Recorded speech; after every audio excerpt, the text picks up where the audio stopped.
let your mind drift.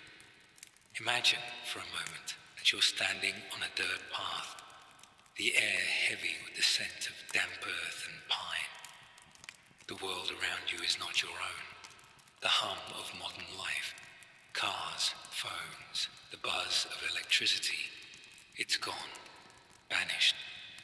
In its place, there's only the rustle of leaves, the distant cry of a bird, and the faint clatter of wooden sandals on a far-off road. You've been transported, somehow, to feudal Japan. The year is uncertain, perhaps somewhere in the late 12th century, during the Kamakura period, when the samurai first rose to power, and the land was carved into domains ruled by warlords. You're here, standing alone, with nothing but the clothes on your back and the knowledge in your mind.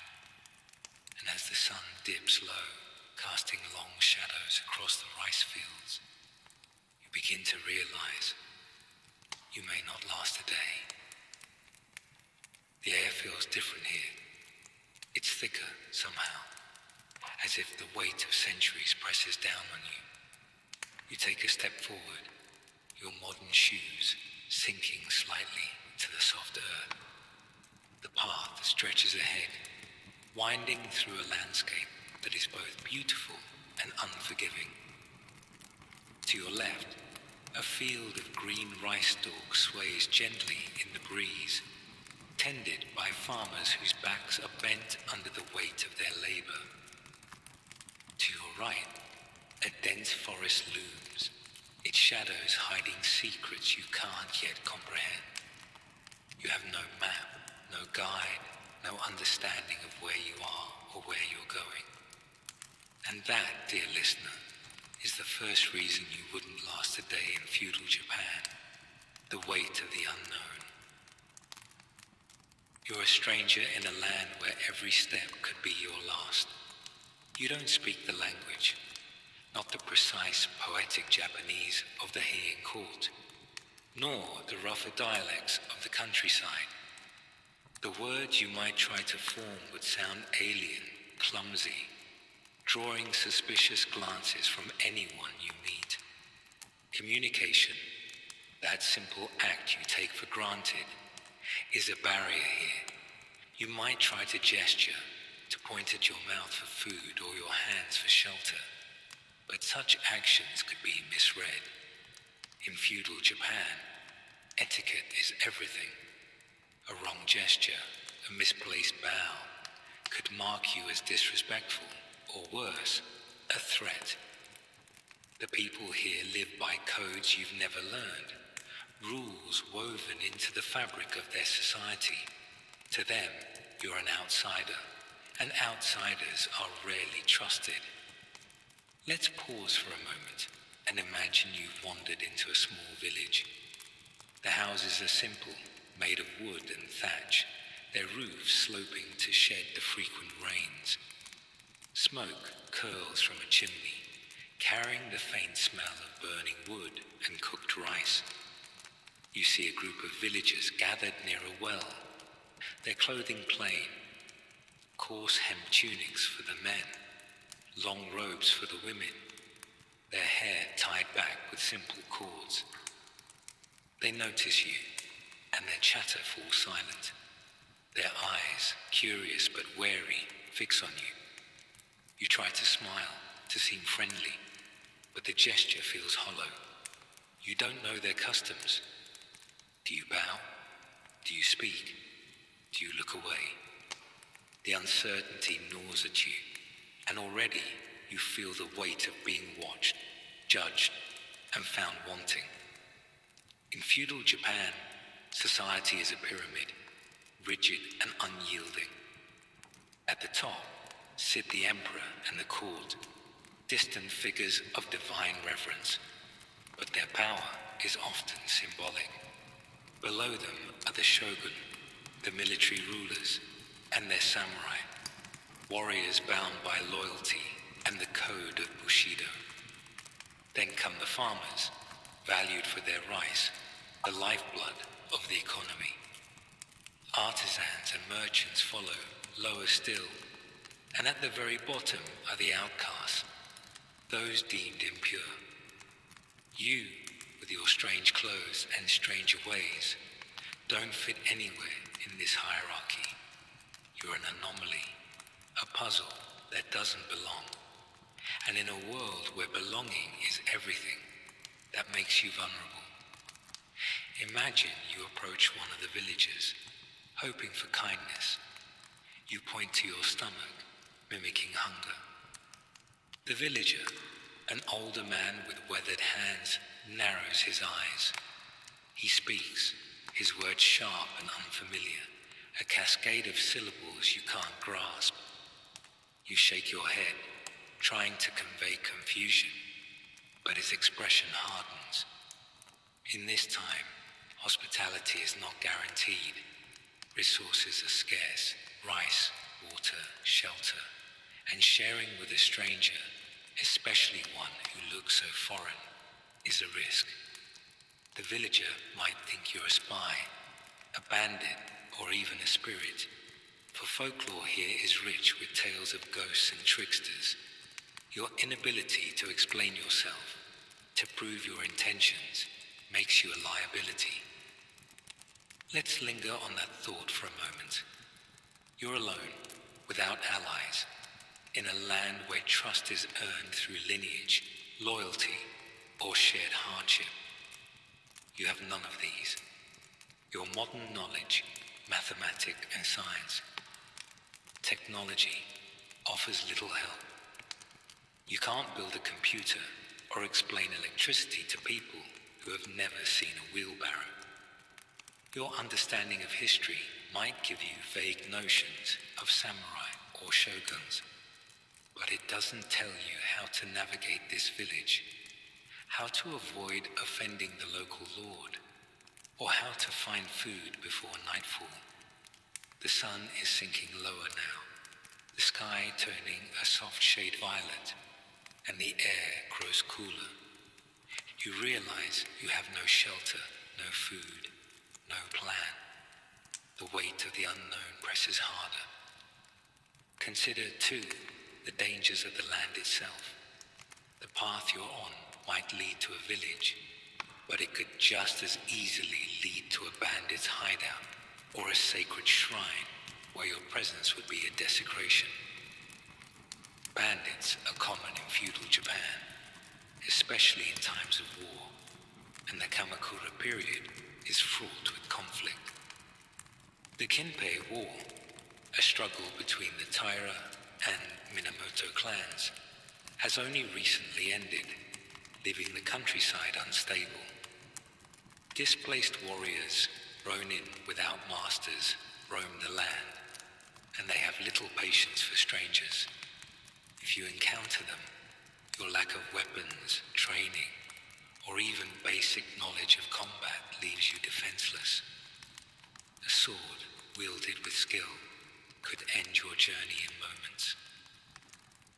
But let's not dwell on violence. This is a story to soothe, to guide you toward rest. Picture instead the quiet beauty of the landscape, the way the rice fields catch the last light of day, turning golden under the fading sun. The air is crisp now, and you pull your arms close, wishing for a cloak or a fire. You don't know how to make one. Not here, not with the damp woods of this forest, or the flint you don't have. In your world, warmth is a button away, food a quick purchase. Here, everything is earned through labor, knowledge, or favor, and you have none to offer.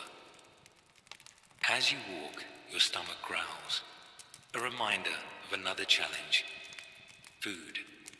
In feudal Japan, rice is the staple, but it's not freely given.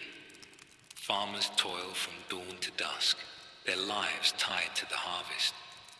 If you were to beg for a bowl of rice, you'd need to offer something in return: labor, goods, or loyalty. You have no coins, no skills suited to this world. You might try to forage, but the forest is a mystery. Which plants are safe? Which berries won't sicken you? You don't know, and the wrong choice could leave you writhing in pain, far from help. Even water, so simple in your time, is a gamble. Streams might carry disease, and you have no way to purify it. Let's pause again, letting the scene settle. You're standing on the path, the village now behind you, its lights faint in the distance.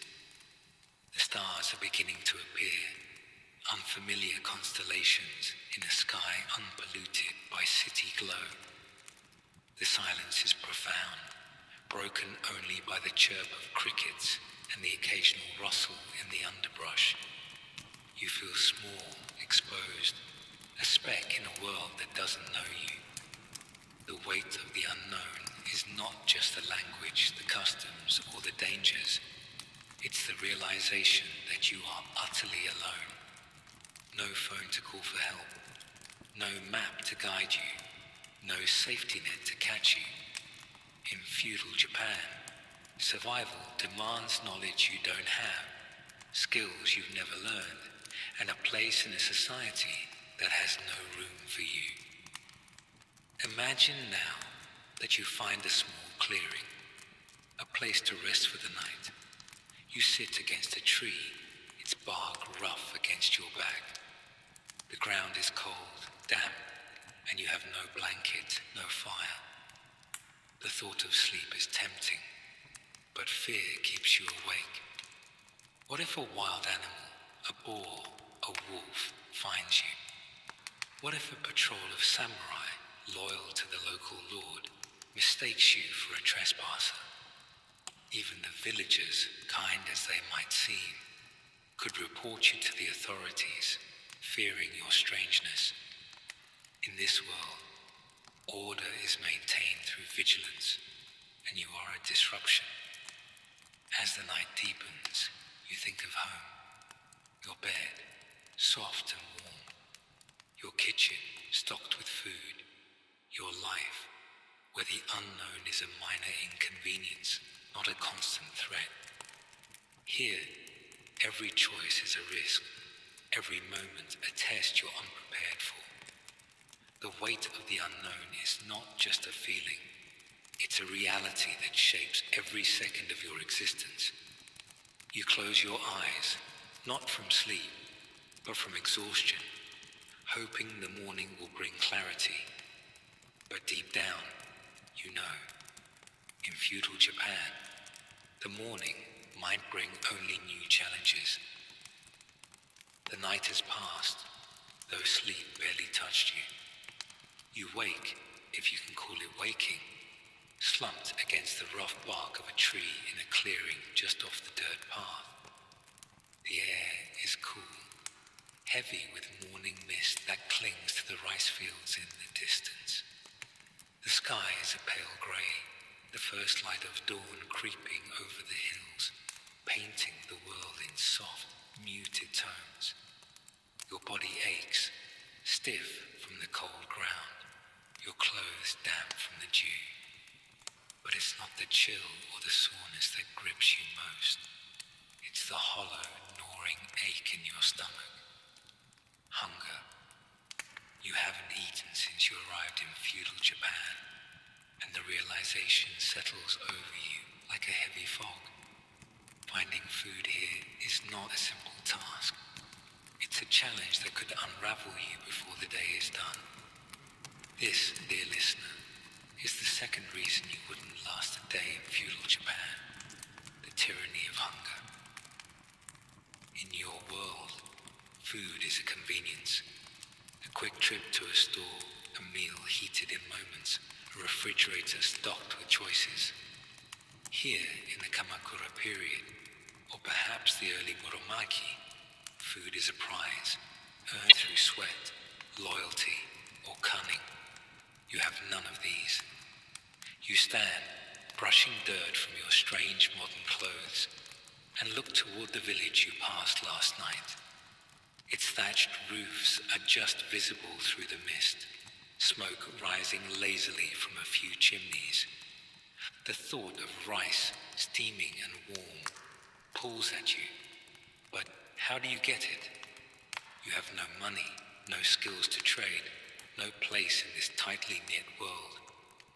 Let's walk together, slowly, and explore what it means to be hungry in a land where survival is never guaranteed.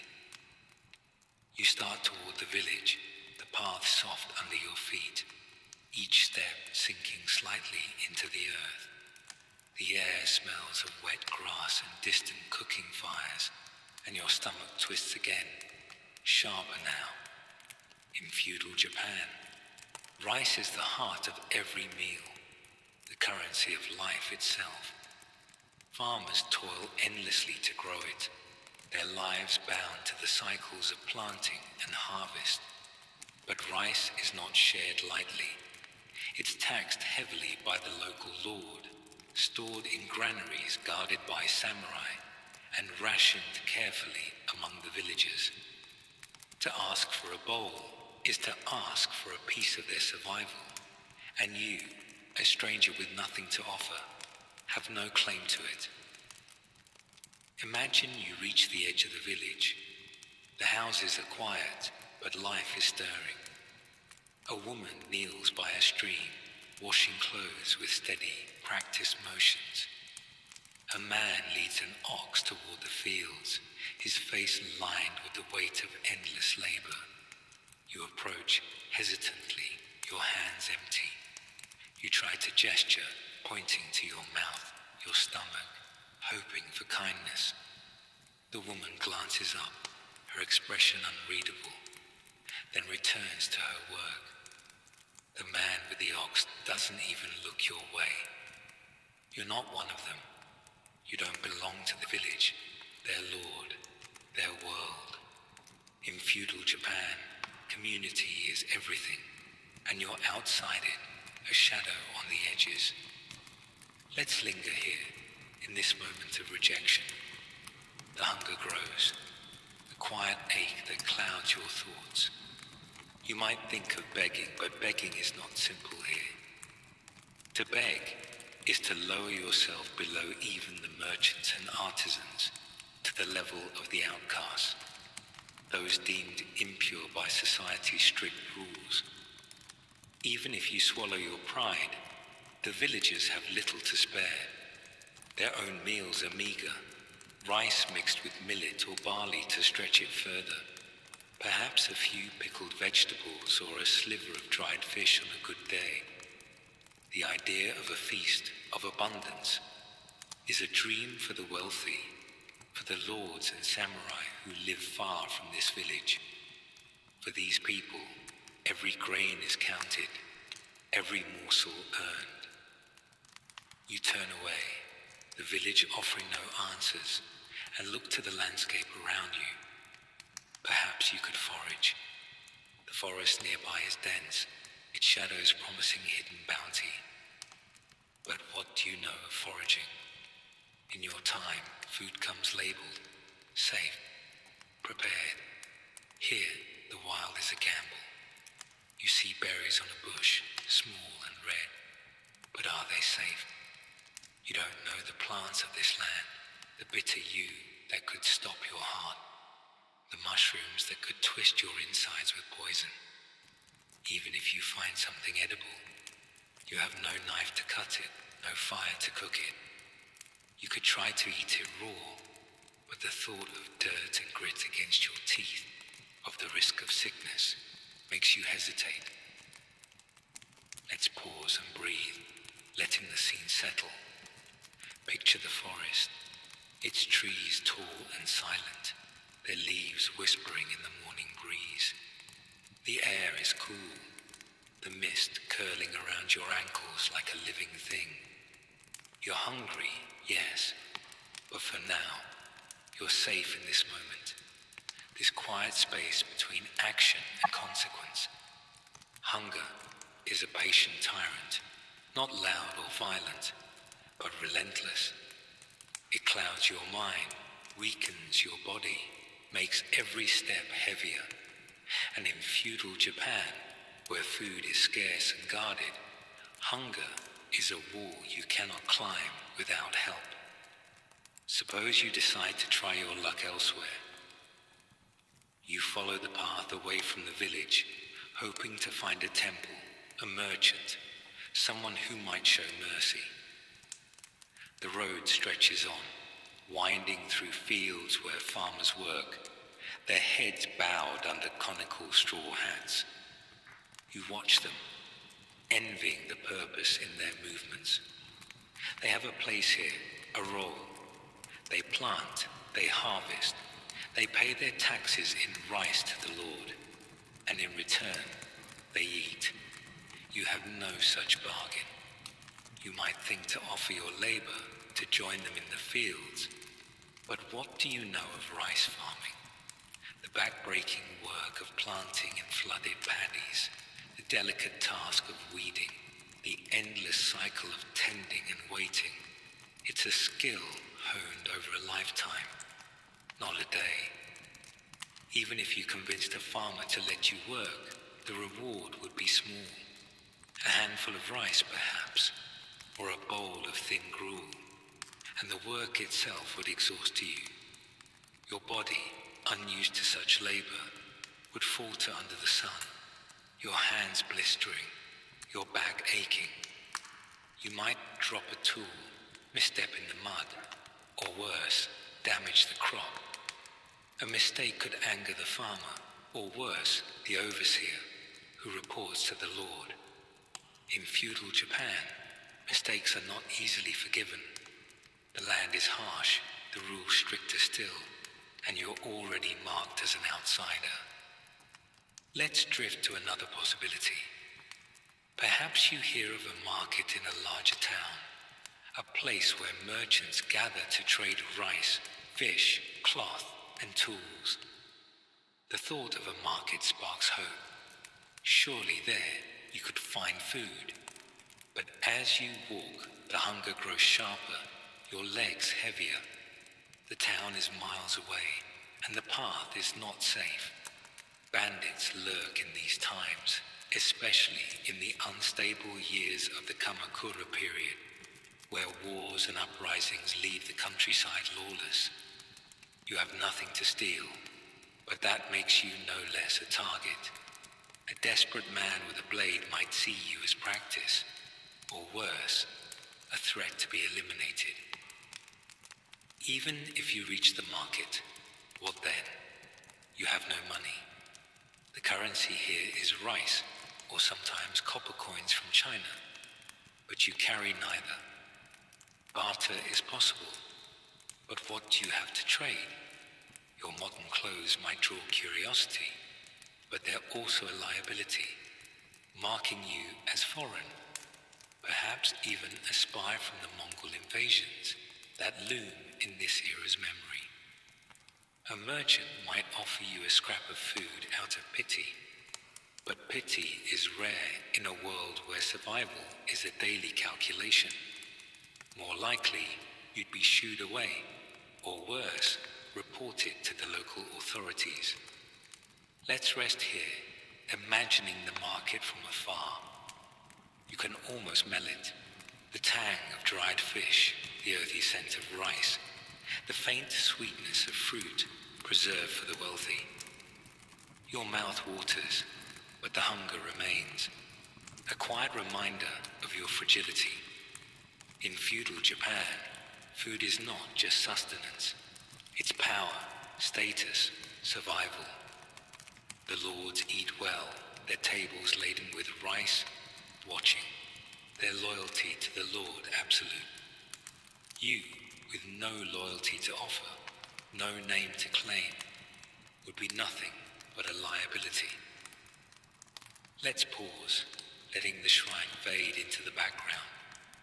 The trees rustle softly, their leaves catching the midday light. You're still here, on the path, the world moving around you, indifferent to your presence. The chains of hierarchy are not just rules, they're the rhythm of this land, the heartbeat of its people. Every glance, every word, every step is measured against your place, and you have none. You might try to learn, to mimic, to bow and speak as they do, but it would take years, a lifetime, to understand the codes that govern this world. And you have only a day. There's another layer to this hierarchy, one you might not see but would feel, the spiritual. In feudal Japan, the gods and spirits are ever present, their favor sought through rituals you don't know. To step on sacred ground, to speak out of turn near a shrine, could mark you as cursed, a bringer of misfortune. The villagers might shun you, the priest banish you, the samurai punish you. Even the natural world is part of this order, its rivers and mountains sacred, its rules enforced by those who serve the gods. You, ignorant of these beliefs, could offend without knowing, sealing your fate with a single step. As the day stretches on, the sun warm on your shoulders, you feel the chains tightening. You can't eat without a place, can't find shelter without a role, can't move without risking offense. The hierarchy is not just a system, it's a cage. And you're outside it, exposed, vulnerable. You might dream of freedom, of carving your own path, but here, freedom is an illusion. To survive is to belong, and you don't. The hunger, the cold, the danger, they're all magnified by this truth. You have no place in feudal Japan. Let's rest now, the path soft under your feet. The shrine's quiet presence a gentle backdrop. You're tired, hungry, alone. But for now, you're safe in this story, this moment of stillness. The chains of hierarchy are heavy, but they can't touch you here, in the drift towards sleep. Let the world blur, the rules fade, the weight lift. Breathe slowly, and let the story carry you. We'll continue when you're ready, with the next challenge that awaits. The sun is past its peak now, hanging low in the sky, casting long shadows across the dirt path where you stand. The air is warm, heavy with the scent of earth and distant rain, and your body feels heavier too.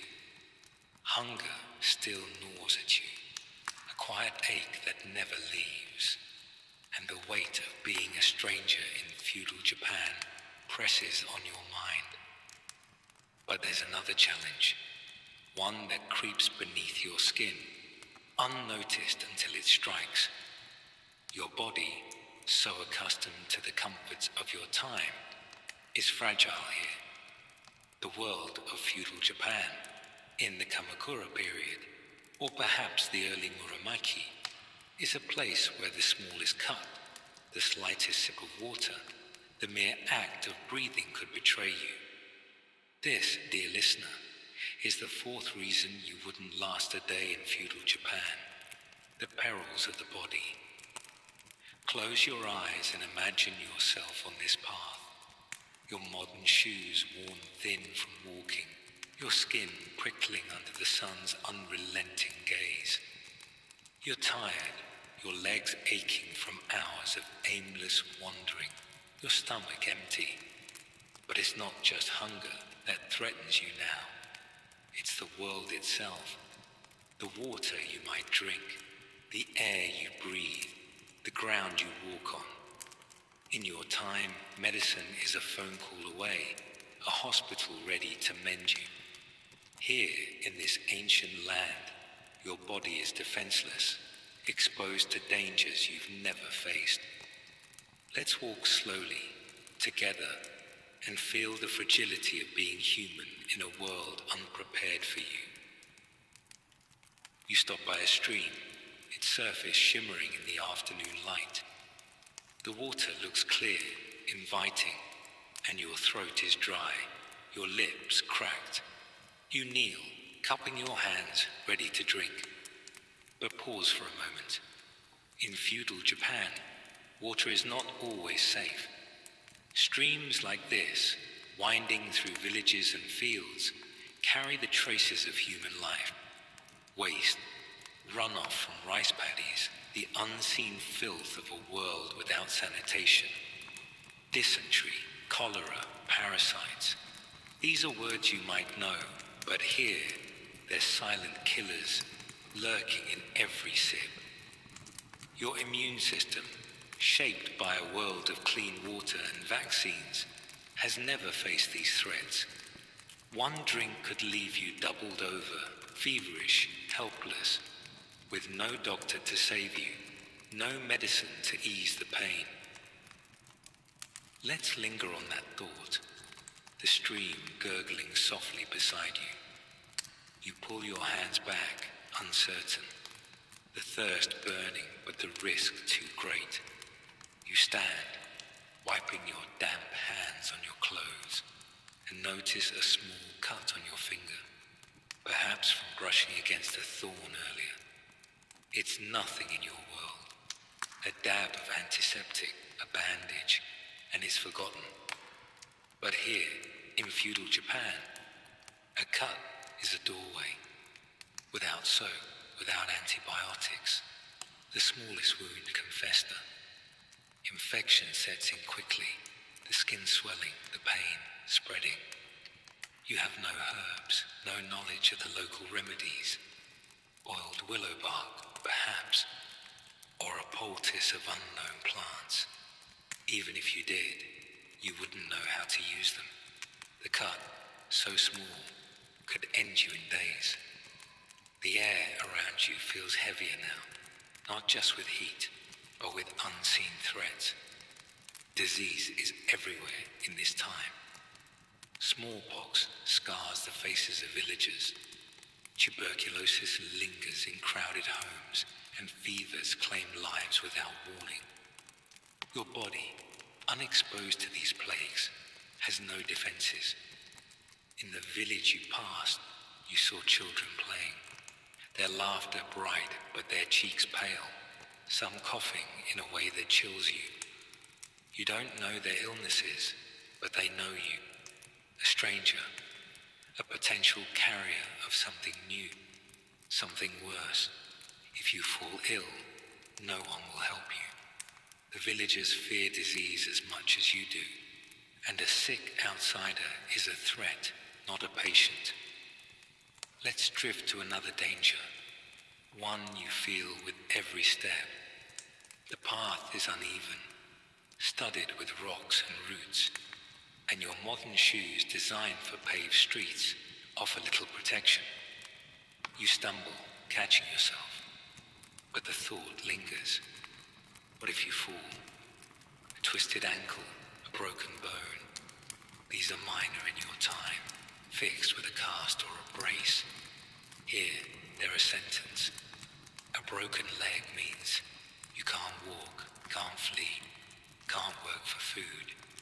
You'd be left to the mercy of strangers, and mercy is scarce. Even a sprain could slow you, making you easy prey for bandits or wild animals. The boars that roam the forests, the wolves in the hills, they're not myths here, but realities, drawn to the scent of weakness. Imagine you push forward, ignoring the ache in your legs, the cut on your finger, the thirst you dare not quench. You see a farmer in the distance, bent over his field, and you think to ask for help. But your body betrays you again. Your clothes, so normal in your world, mark you as strange. Jeans too stiff, a shirt too bright, shoes unlike the straw sandals of this land. The farmer glances up, his eyes narrowing. To him, you're not just an outsider. You're a walking anomaly, your appearance a sign of trouble. You try to speak, but your voice is hoarse, your words meaningless. Your body, your very presence, is a barrier you can't overcome. Let's pause here, the field stretching out before you, the farmer a distant figure under the wide sky. Your body feels foreign now, not just to this world, but to you. You're used to comfort, climate-controlled rooms, soft beds, clean water. Here, the sun burns your skin, unprotected by lotions or hats. The air, thick with dust and pollen, irritates your lungs, unused to such raw exposure. Even the act of walking, hour after hour on uneven ground, strains muscles you rarely use. Your body is a machine built for a different world, and here it's breaking down, piece by piece. Suppose you find a moment of respite, a shaded spot beneath a tree. You sit, the bark rough against your back, and try to rest. But rest is not recovery. The hunger weakens you. The thirst clouds your mind, and the small pains, the cut, the blisters, the ache in your joints grow louder. In feudal Japan, healing is a luxury. The wealthy might call a healer, trained in Chinese medicine or local herbs, but you have no access to such care. The villagers rely on folklore, on prayers to gods you don't know, on remedies that might do more harm than good. A fever, a cough, a wound gone bad. Any of these could end you, and no one would mourn a stranger. The environment itself is a foe. The weather in feudal Japan is unpredictable, especially in the transitional years of the Kamakura period. A sudden rain could soak you, leaving you shivering, your clothes clinging to your skin. Without a fire, without dry clothes, hypothermia is a quiet threat, or the heat, unrelenting in summer, could exhaust you, your body dehydrated, your mind fogged. Typhoons, earthquakes, floods. These are not rare events but part of life, and you have no shelter, no warning system, no way to prepare. Your body, soft from a life of ease, is no match for the elements. Let's drift to another thought, one that settles as you sit beneath a tree. Your teeth ache slightly, a reminder of a world where dentists fix cavities with ease. Here, a toothache could become an abscess, a slow poison spreading through your body. Your eyesight, perhaps corrected by glasses in your time, is a liability without lenses. You squint at the horizon, missing details that could save you. A samurai approach, a path to safety. Even your diet, so varied in your world, leaves you unprepared for the monotony of rice and millet, if you could even get it. Your body craves nutrients it can't find, weakening with every hour. The day is waning now, the sky turning golden, the air cooling.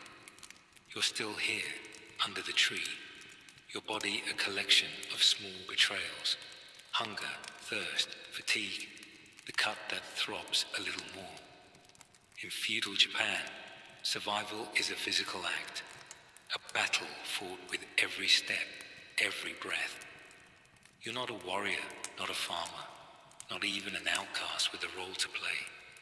You're a stranger, your body a fragile thing in a world that demands resilience. The perils of the body are not just disease or injury. They're the 1,000 ways this land tests you, finding you wanting. Let's rest now, the trees shade a gentle embrace, the world softening around you. You're tired, your body heavy, but for now, you're safe in this story, this quiet moment. The perils of the body are real, but they can't touch you here, in the drift towards sleep. Let the aches fade, the path blur, the dangers slip away. Breathe slowly and let the story carry you. We'll continue when you're ready with the next challenge that awaits. The afternoon is fading now, the sky softening into hues of amber and rose as you sit beneath the shade of a gnarled tree. branches swaying gently above you. The air carries the faint scent of pine and distant smoke, and the world around you hums with the quiet rhythm of feudal Japan. A world you don't understand.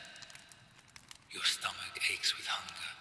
Your body trembles with the small pains of a day spent wandering, and the weight of being an outsider presses heavier still. But there's another burden, one that clouds your mind as much as your body. You don't know how to survive here. The knowledge you carry, your modern education, your facts and figures means little in this ancient land.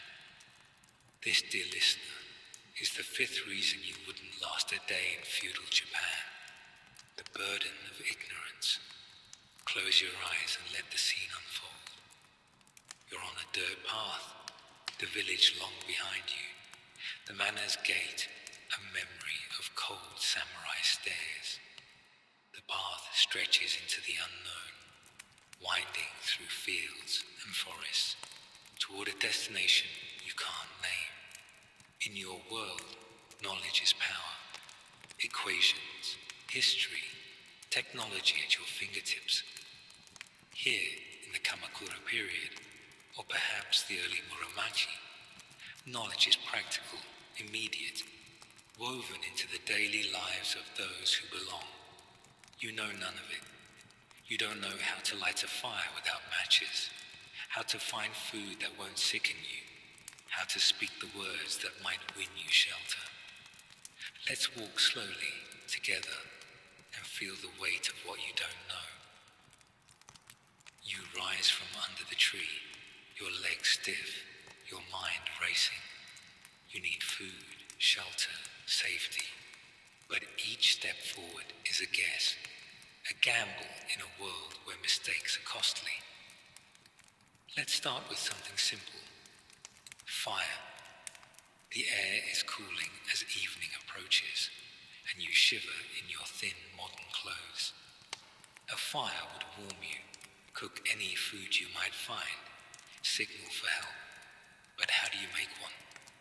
In your time, fire is a lighter's flick, a stove's click. Here, you need flint, tinder, skill, none of which you have. You look around, seeing only damp wood and grass, useless without the knowledge to dry it, to coax a spark into flame. Even if you had flint, would you know how to strike it? Thought lingers, heavy, as the chill deepens. Let's drift to another need. Food. You see a rice field nearby, the stalks bending gently in the breeze. Rice is everywhere in feudal Japan, the lifeblood of the land, but it's not yours to take. You don't know how to harvest it, how to husk the grains, how to cook them without a pot or fire. Even if you stole a handful, raw rice is tough, indigestible, a risk to your already fragile body. You might try foraging instead, your eyes scanning the forest edge for berries or roots. But which are safe? The red berries on that bush, do they nourish or poison? The roots beneath that tree, are they edible or deadly? In your world, food is labeled, tested, safe. Here, nature is a mystery, and your ignorance is a danger. Imagine you push forward, hoping to find someone who might teach you, guide you. You see a farmer in the distance, his hands stained with earth, his movements sure as he tends his crop. You approach, gesturing, trying to ask for help. But your words are gibberish, your modern English or faint Japanese phrases meaningless against the classical tongue of this era.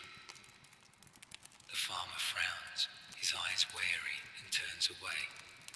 You don't know the etiquette, how to bow properly, how to address him with respect, how to show you're not a threat. In feudal Japan, every interaction is a ritual, every gesture a code. A wrong move could offend, could mark you as rude or dangerous. Your ignorance of these customs is a wall between you and survival. Let's pause here by the field, the farmer's figure fading into the golden light. The air is soft, the world quiet, except for the rustle of rice stalks. Your mind feels foggy, not just from hunger or fatigue, but from the realization that you don't know enough to navigate this place. In your time, you might know history, the names of shoguns, the dates of battles, but that knowledge is useless here. You don't know the name of the local lord, the rules of his domain, the gods worshipped at the nearby shrine.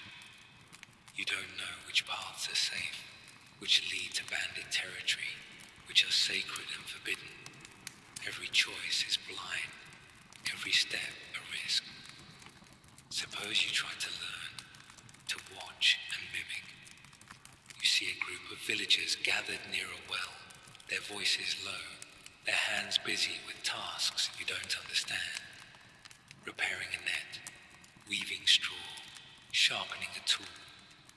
You linger, hoping to pick up some skill, some hint of how to survive. But their movements are practiced, honed over years, generations. They know how to mend a roof with thatch, how to catch fish with a woven trap, how to store rice to last the winter.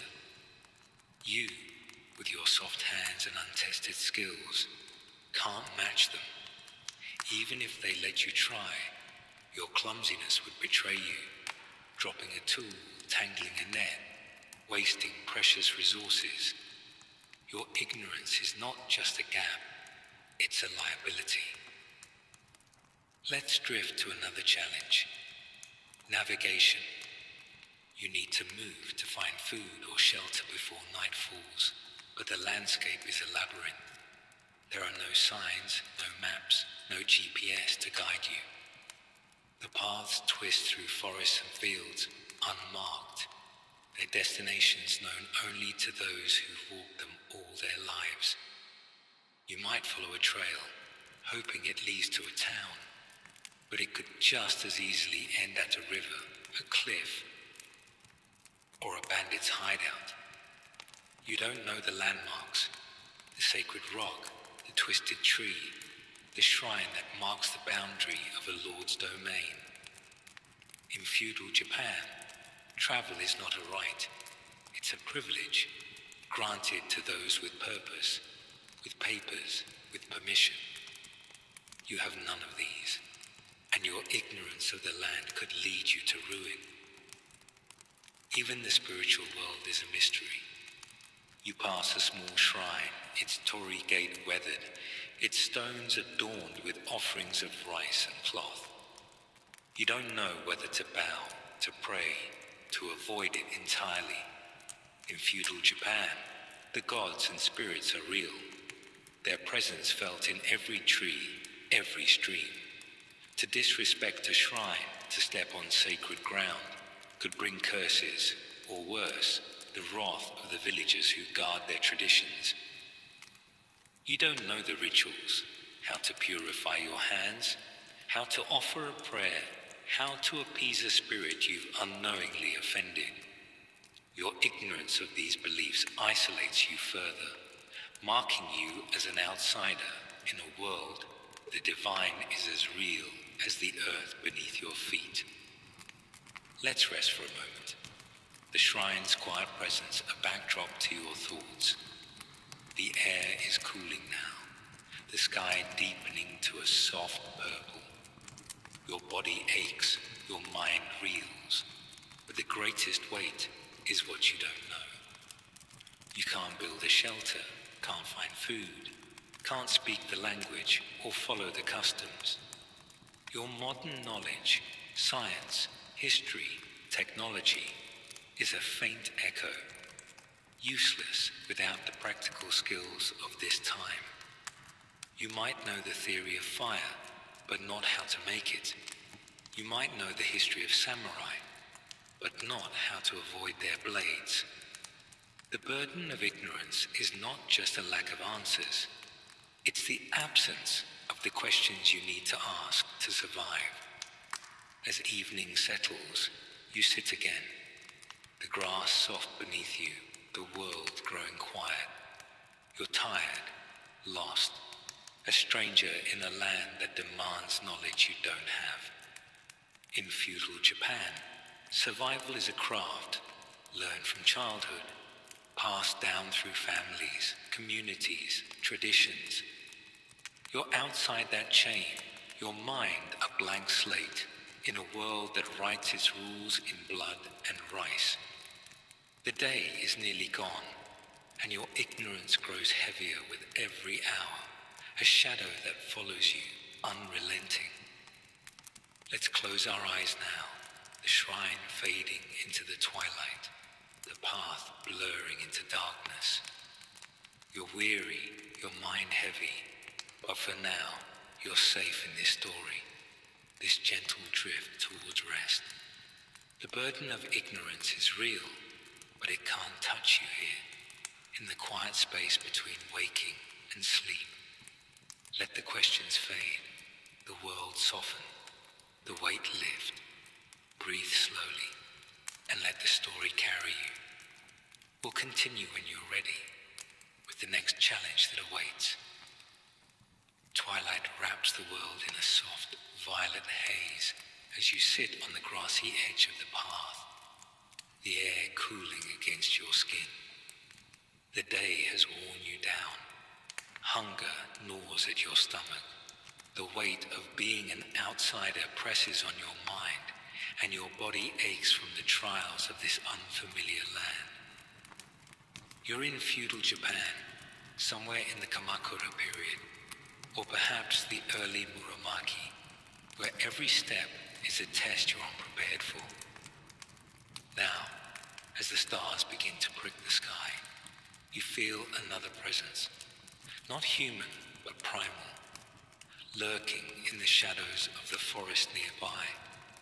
The wild, untamed, unpredictable, alive with dangers you've never faced, watches you. This, dear listener, is the sixth reason you wouldn't last a day in feudal Japan, the threat of the wild. Close your eyes and let the scene unfold. You're alone, the path stretching into darkness, the village a distant memory of smoke and wary eyes. The forest looms to your right, its trees tall and silent, their branches swaying in the evening breeze. In your world, nature is a park, a trail, a place tamed by signs and fences. Here in feudal Japan, the wild is a force, vast and unforgiving, filled with creatures and elements that care nothing for your survival. You have no weapons, no knowledge, no shelter to shield you from what lies beyond the path. Let's walk slowly, together, and feel the weight of a world where nature is both beautiful and deadly. You rise, your legs trembling from fatigue, and glance at the forest. The shadows seem to move, though it could be the wind, or your tired eyes playing tricks. You need shelter, a place to rest before the night grows colder, but the forest is your only option. You step off the path, the grass giving way to soft earth, the air thick with the scent of pine and moss. The trees close around you, their canopy blocking the last of the twilight, and the silence deepens, broken only by the snap of a twig or the rustle of leaves. Your heart quickens, not from exertion, but from the sudden awareness that you're not alone. The wild is alive, and you're an intruder. In feudal Japan, the forests and mountains are home to creatures you've only read about in books or seen in zoos. Wolves prowl the hills, their howls carrying through the night, their packs hunting anything weak or lost. You, with no fire, no blade, no knowledge of their habits, are easy prey. A wolf doesn't care that you're from another time. It smells your fear, your hunger, your exhaustion.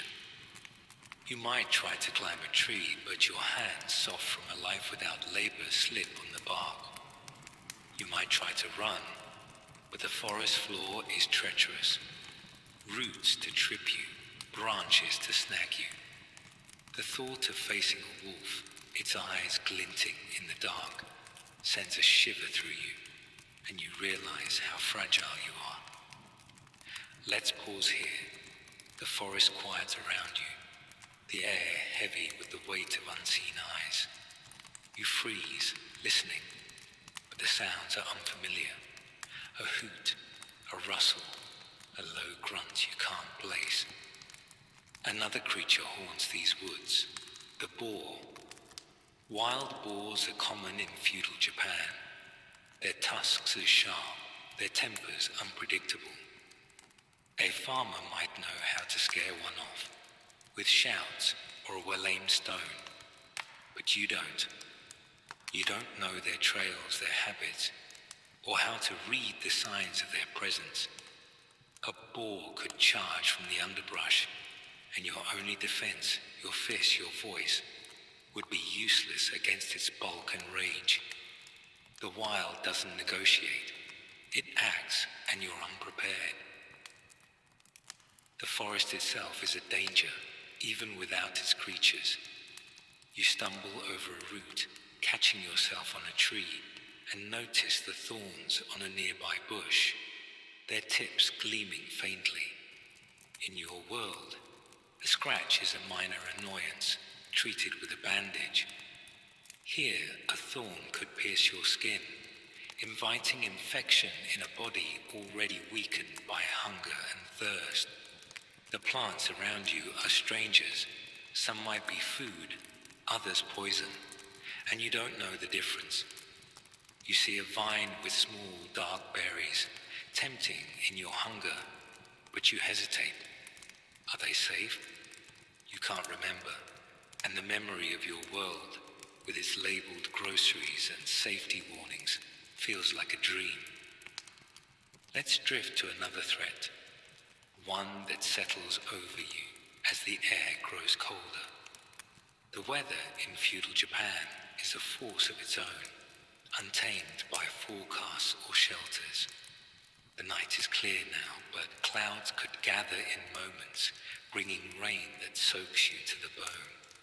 Without a fire, without dry clothes, the cold seeps into you, sapping your strength. Hypothermia is a word you know, but here it's a silent thief, stealing your warmth, your clarity, your will. You don't know how to build a shelter, not with the materials at hand. Branches, leaves, mud. A farmer might weave a mat of straw. A hunter might craft a lean-to. But you, with your modern hands, fumble in the dark. Suppose you try to find safety, to escape the forest's threats. You turn back toward the path, hoping the open ground will feel less oppressive. But the wild follows you. The open fields have their own dangers. Snakes hidden in the grass, their bites venomous and untreatable. You don't know the species here, the patterns to avoid, the signs of their presence. A bite, even a small one, could swell, could fever, could end you in hours. And the skies above are no kinder. Hawks circle, their eyes sharp for small prey, but they're not your threat. It's the storms, the sudden winds that whip through these lands, the typhoons that strike without warning. You have no shelter, no way to predict the weather, no knowledge of how to brace for its fury. Let's rest for a moment, imagining you found a small clearing, the stars visible through a gap in the trees. You sit, the ground cold beneath you, the forest sounds a quiet chorus. Your body aches, your mind races with the dangers you can't name. In feudal Japan, the wild is not a backdrop.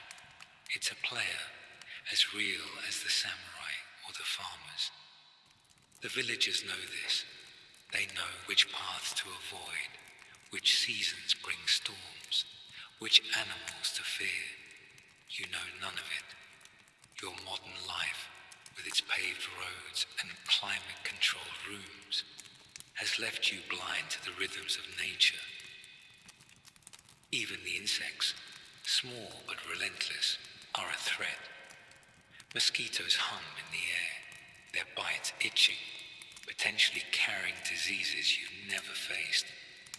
In your world, a bite is a nuisance, soothed with cream or medicine. Here, it could lead to fever, to weakness that makes you vulnerable to every other danger. You swatted them, but they return, drawn to your warmth, your sweat. You don't know how to repel them, no herbs to burn, no nets to weave. The wild claims you in 1,000 small ways, each one chipping at your strength. Imagine you try to fight back, to assert some control. You pick up a stick, thinking it might serve as a weapon, a tool, but it's heavy, unwieldy, and you don't know how to use it. A samurai's sword is an extension of his body, a farmer's hoe a partner in his labor. You, with your stick, are a child playing at survival. You might try to climb a tree for safety, but the bark is slick, your arms weak. You might try to run from a sound in the dark, but the forest is maze, and your ignorance traps you. The wild doesn't care about your intentions. It tests you, and you fail. As the night deepens, the stars bright overhead, you feel the weight of the wild pressing closer. You're exposed, defenseless, a stranger in a world that belongs to wolves, boars, storms, and shadows. In feudal Japan, survival means understanding the land, respecting its dangers, knowing its secrets. You have none of these. The forest watches, the wind whispers, and you're alone. Your modern comfort's a distant memory.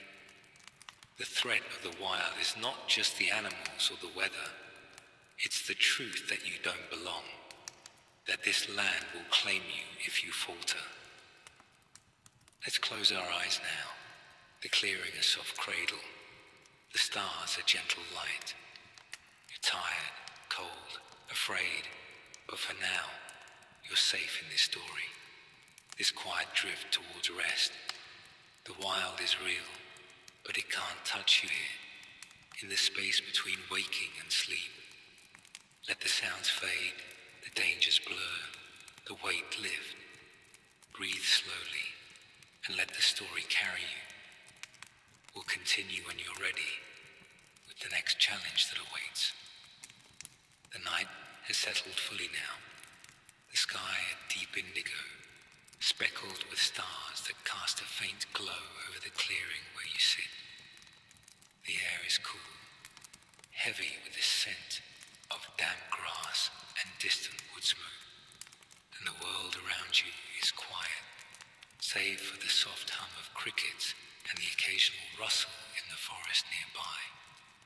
You're in feudal Japan, in the Kamakura period, or perhaps the early Muramaki, a stranger in a land that demands everything you don't have. Hunger gnaws at your stomach. Fear lingers from the threats of the wild, and the weight of your ignorance presses on your mind. But now, another force takes hold, one that seeps into your bones, clouds your thoughts, and slows your every step. Exhaustion. This, dear listener, is the seventh reason you wouldn't last a day in feudal Japan. The grip of exhaustion. Close your eyes and let the scene wrap around you.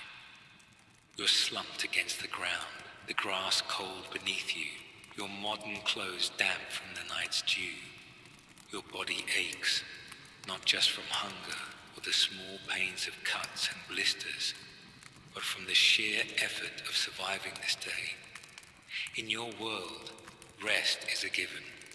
A soft bed, a warm room, a moment's pause whenever you need it. Here, in this ancient land, rest is a luxury, a fleeting moment stolen between dangers. You've walked for hours, your legs trembling, your mind foggy, and the night offers no reprieve. Let's sit together slowly and feel the weight of a body pushed beyond its limits. You try to stand to keep moving, driven by the need for food, for shelter, for safety. But your legs are heavy, as if the earth itself pulls you down. Each step feels like wading through water, your muscles protesting with every motion. In your time, you might walk for exercise, for leisure, your body supported by good shoes, paved paths, and the promise of rest. Here, the paths are uneven, studded with rocks and roots, and you've walked for hours without pause. Your modern shoes, thin-soled and meant for gentler surfaces, offer little cushion.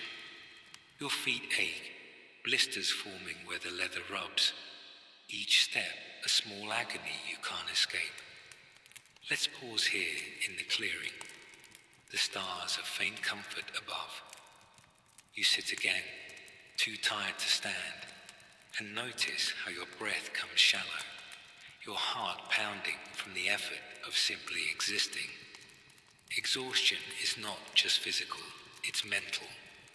A fog that clouds your decisions. You need to find a village, a stream, a safe place to sleep.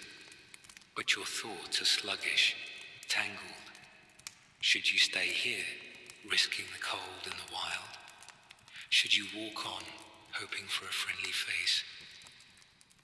The choices blur, and the effort to decide feels as heavy as the walking. In feudal Japan, survival demands clarity, but exhaustion steals it from you. Imagine you try to push through, forcing your body to move. You stumble back to the path, the darkness making every step a guess. The air is colder now, your thin clothes no match for the night's chill. In your world, you'd wrap yourself in a jacket, turn up the heat, sleep soundly in a bed. Here, you have nothing. No blanket, no fire, no shelter. The cold seeps into you, sapping what little strength remains. You shiver, your teeth chattering, and realize that exhaustion is not just fatigue. It's the body's surrender to a world that offers no mercy. Without warmth, without rest, you weaken with every passing minute. Let's drift to another thought, one that settles as you pause on the path. Your mind wanders, trying to recall what you know of feudal Japan. Samurai, rice fields, shoguns, but the details slip away, lost in the haze of tiredness. In your time, mental exhaustion is a deadline missed, a late night scrolling. Here, it's a danger as real as a bandit's blade. A tired mind misreads signals, a friendly gesture taken as a threat, a safe path mistaken for a dangerous one. You might offend a villager forgetting to bow or wander into a lord's domain, unaware of the boundaries. Exhaustion makes you careless, and carelessness in this world is deadly. Suppose you find a moment's respite, a flat stone by the path where you can sit. You lean back, your eyes heavy, the stars blurring above. Sleep calls, a tempting escape, but it's a trap. To sleep here, exposed, is to invite danger wolves, bandits, or the cold itself. In feudal Japan, rest is earned, not given. Villagers sleep in cramped homes, warmed by shared fires, guarded by community. Samurai rest in fortified manners, their swords at hand. Even outcasts have their hovels, their hidden camps. You, a stranger with no place, have only the ground, the sky, and the ever-present risk of closing your eyes. The physical toll is relentless. Your body, softened by a life of ease, is not built for this. In your world, you sit at desks, drive cars, rely on machines to ease your burdens. Here, survival is labor. Walking miles, carrying loads, working fields. Your muscles, unused to such demands, scream in protest. Your back aches from sitting on hard earth, your shoulders from carrying nothing but your own weight. Even your hands, clutching a stick you found for balance, blister and cramp. You don't know how to pace yourself, how to conserve energy for the long hours ahead. Exhaustion builds, layer upon layer, until your body feels like a stranger. Let's linger on this moment. The stone cool beneath you, the night quiet, except for the soft hum of the world. Your mind drifts, half dreaming, but even your thoughts tired. You try to plan, to think of food or shelter, but the ideas scatter like leaves in the wind. In feudal Japan, the people know how to endure. Farmers rise before dawn, samurai train through pain, monks meditate through fatigue. You, with your modern habits, have no such resilience. Your body craves rest, but rest is a risk you can't afford. The grip of exhaustion is not just weariness. It's the slow unraveling of your will to keep going. Imagine you try one last effort, forcing yourself to walk again. The path is nearly invisible now, the stars your only light. You stumble, catching yourself on your hands, the dirt gritty against your palms. The effort to stand feels monumental, as if the earth itself resists you. You think of home, of a bed so soft it feels like a cloud, of lights that banish the dark, of safety that lets you sleep without fear. Here, every moment of rest is stolen, every pause a gamble. Exhaustion is a tide, pulling you under, and you have no anchor to hold you steady. The night stretches on, the air colder, the stars brighter. You're alone, your body a fragile thing in a world that demands strength. In feudal Japan, survival is a marathon, not a sprint, and you're already faltering. The villagers, the samurai, the monks, they've built their lives to endure, their bodies and minds shaped by years of hardship. You, with your soft hands and tired mind, are a guest in their world, unready for its demands. The grip of exhaustion is not just a feeling. It's a force that could end you before the dawn. Let's rest now, the stone a quiet cradle, the stars a gentle blanket. You're weary, your body heavy, your mind drifting. But for now, you're safe in this story, this soft space between waking and sleep. The grip of exhaustion is real, but it can't touch you here, in the gentle drift toward rest. Let the world fade, the path blur, the weight lift. Breathe slowly, and let the story carry you.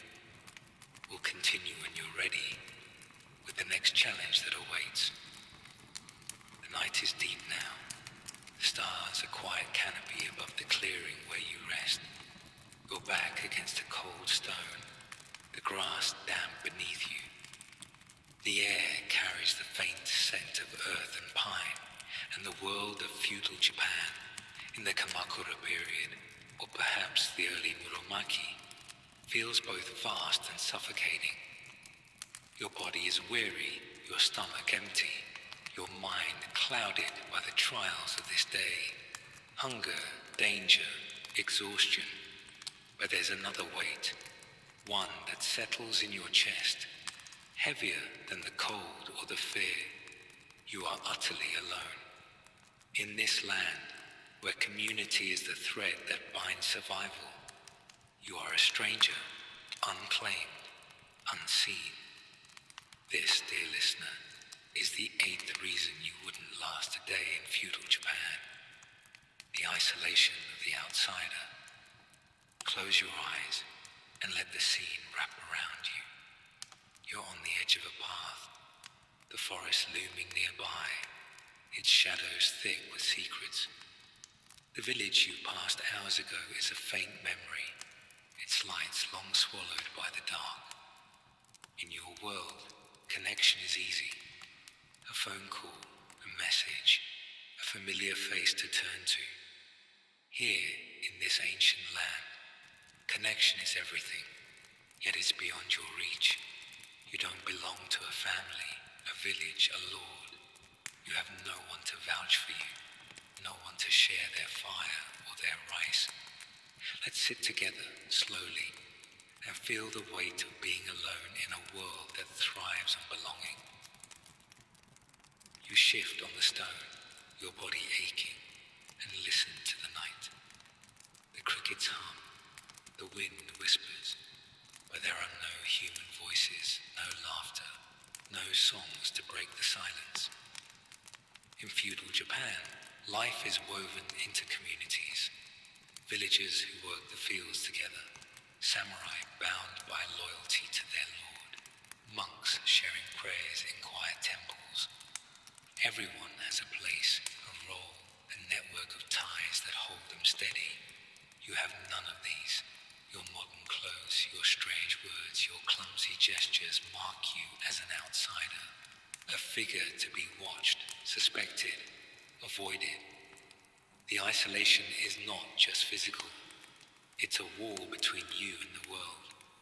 Imagine you rise, driven by the faint hope of finding someone, anyone who might help. You follow the path, your steps slow, the stars your only guide. In the distance, you see a faint glow, a village perhaps, or a lone farmhouse. You approach, your heart lifting at the thought of warmth, of human presence. But as you draw closer, you see figures moving, their silhouettes sharp against the firelight. They're villagers gathered around a small fire, their voices low, their faces turned inward. You hesitate, unsure whether to call out or stay hidden. In your world, a stranger might be welcomed, offered a seat, a conversation. Here, a stranger is a risk, a potential thief, a harbinger of trouble. Let's pause here, on the edge of the village. The fires glow a distant promise. You watch the villagers, their movements familiar to each other, their laughter shared in a language you can't understand. You long to join them, to sit by the fire, to feel the warmth of human connection. But you don't know how. Your gestures, raising a hand, smiling, might be misread as threats. Your voice, speaking words from another time, would only deepen their suspicion. In feudal Japan, trust is earned through shared history, shared duties, shared gods. You have none of these, and the realization cuts deeper than the cold. Suppose you muster the courage to approach. You step forward, the firelight flickering across your face, and the villagers turn, their conversation stopping. Their eyes are wary, their hands tightening on tools or sticks. You try to speak, to gesture for food or shelter, but your words are meaningless, your movements awkward. One villager, an older woman with a lined face, shakes her head, her voice sharp as she speaks to the others. They step closer together, closing ranks, and you feel the weight of their rejection. You're not one of them. You don't belong to their village, their lord, their world. To them, you're a ghost, a a shadow that doesn't fit. In feudal Japan, community is survival. Villagers share rice, labor, protection, their lives intertwined by necessity. A farmer who falls ill is helped by his neighbors. A family that loses its crop is fed by the village. Even the outcasts, shunned by society, have their own groups, their own bonds. You, with no name, no lineage, no purpose, have nothing to offer this web. You can't work their fields, can't speak their prayers, can't prove your worth. Your isolation is not just loneliness. It's a sentence, cutting you off from the resources, food, shelter, safety, that come with belonging. Let's drift to another thought, one that settles as you back away from the village, the firelight fading behind you. You return to the path, the darkness closing in, and realize that even if you found someone willing to help, you couldn't repay them. In this world, kindness is not free. It's a debt repaid with labor, loyalty, or goods. You have none of these.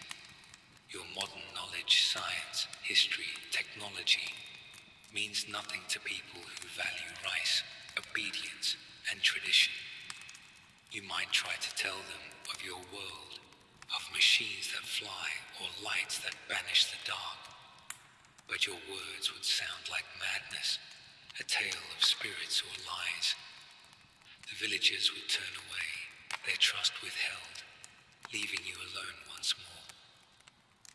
Imagine you keep walking, the path stretching into the night, the stars cold and distant above.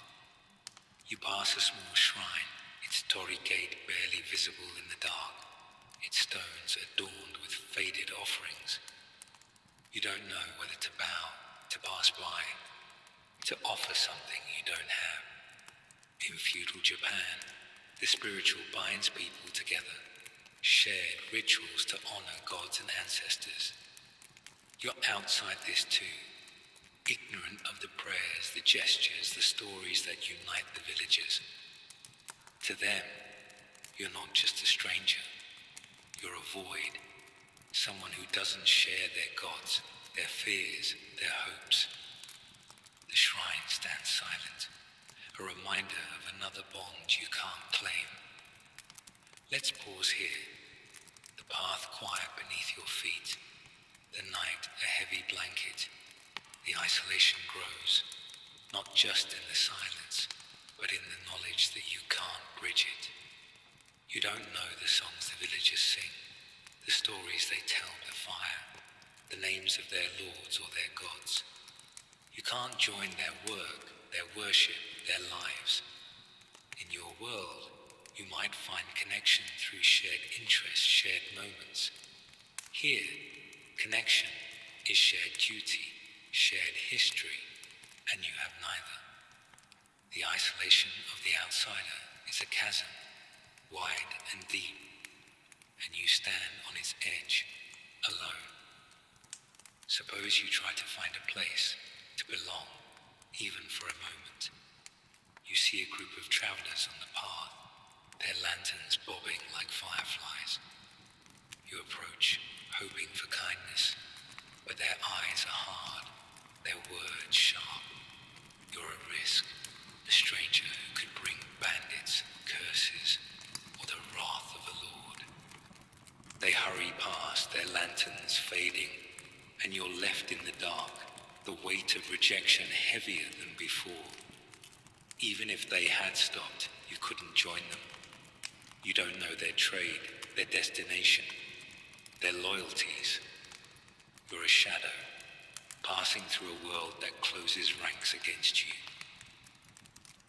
The night stretches on, the air colder, the stars brighter.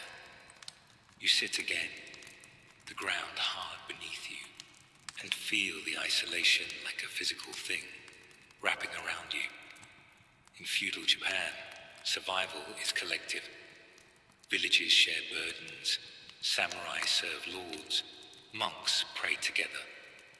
You, with no one to call your own, are adrift, a leaf in a storm.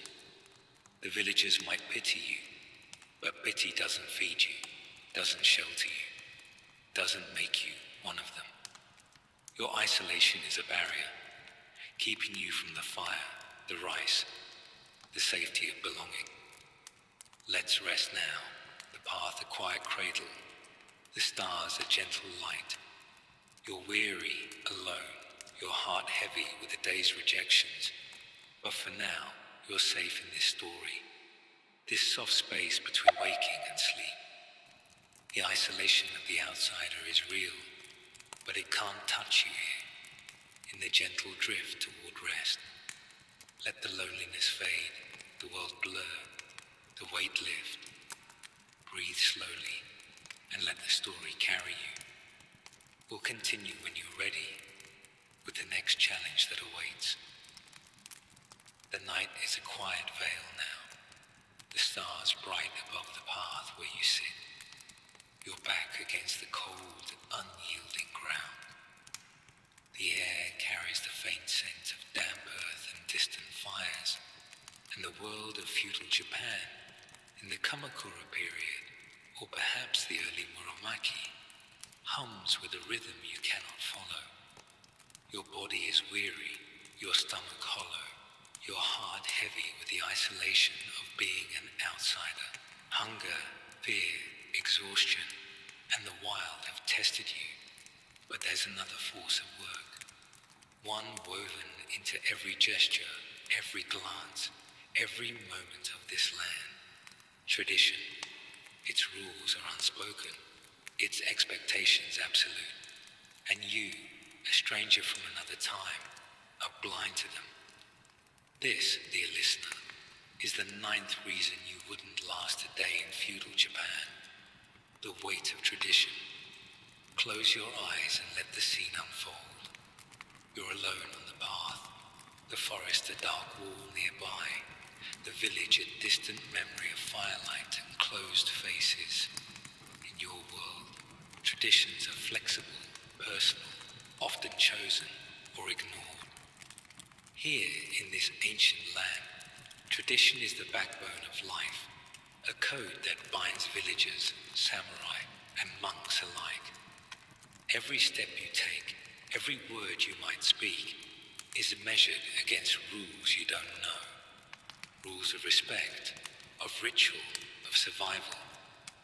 You're a stranger, not just in body, but in spirit, and the traditions of this land will judge you harshly.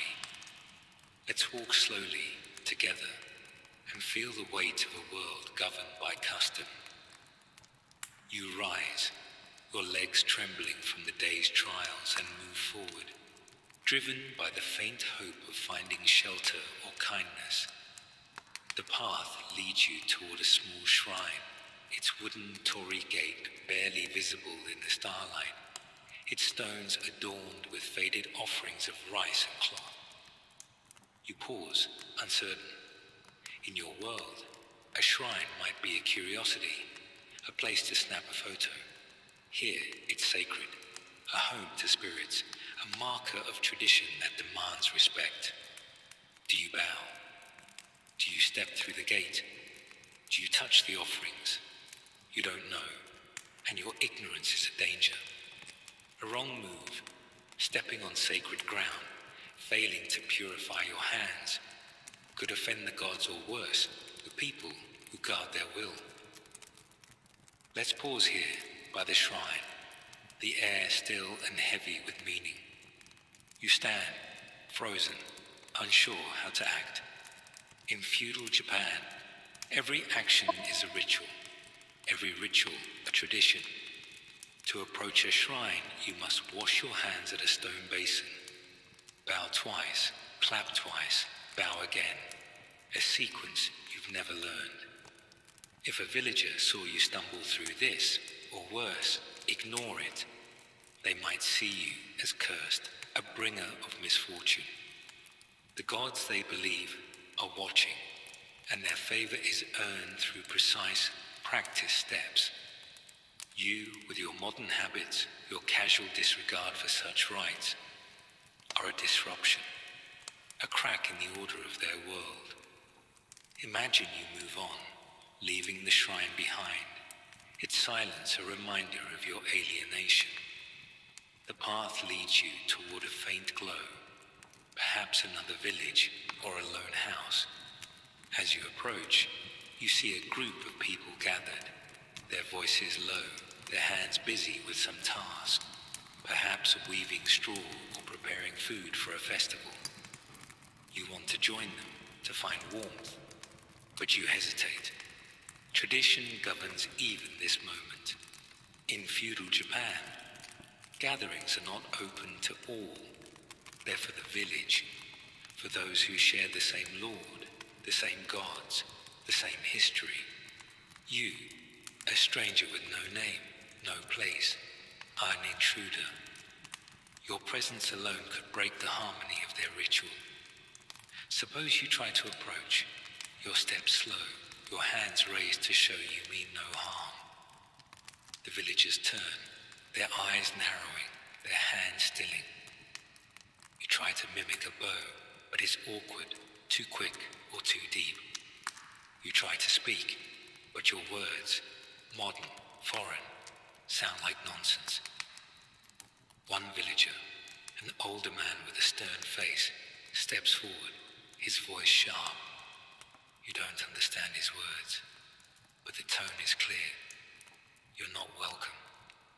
In this world, tradition dictates who belongs, who is trusted. A stranger must be introduced, vouched for, tied to the community by blood or duty. You have none of these, and your failure to follow their customs, your clumsy bow, your strange clothes, marks you as unworthy. Let's drift to another thought, one that settles as you back away, the village's glow fading behind you. Tradition is not just in rituals or greetings, it's in every facet of life. The way a farmer kneels to plant rice, the way a samurai ties his sword, the way a woman folds her robe. These are not choices but rules passed down through generations. You don't know the proper way to sit, to eat, to address someone of higher status. In your world, you might stand tall, speak freely, look others in the eye. Here, such actions are defiance, a breach of tradition that could earn you scorn, banishment, or worse. A samurai might see your direct gaze as a challenge, a villager your casual posture as disrespect. Your ignorance of these norms isolates you further, a barrier as real as the hunger in your stomach. Imagine you try again, driven by desperation, and find a lone farmer on the path, his cart laden with rice. You approach, hoping for kindness, but you don't know how to address him. In feudal Japan, names carry weight, tied to family, status, and lord. You have no name to offer, no title to claim. You try to gesture for food, but your movements are too bold, too unfamiliar. The farmer steps back, his hand tightening on his staff. Tradition demands respect, a proper bow, a humble tone, a clear statement of your place. You can't provide these, and the farmer sees not a person, but a threat, a disruption to the order of his world. He turns away, and you're left alone, the weight of tradition pushing you further from help. Let's pause here, the path quiet beneath your feet, the night a heavy blanket. The air is cool, the stars distant, and the silence feels like a judgment. Tradition is not just a set of rules. It's the heartbeat of this land, the glue that holds villages, clans, and lords together. You, with your modern ways, your ignorance of bows and rituals, are a stranger to this heartbeat.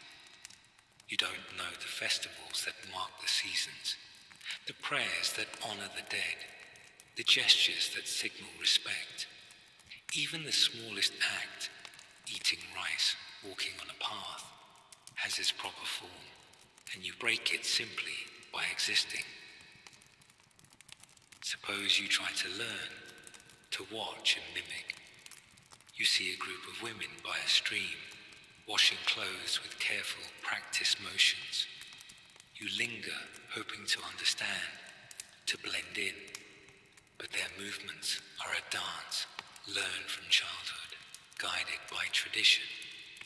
You don't know how to fold a garment, how to tie a cord, how to move with the grace they expect.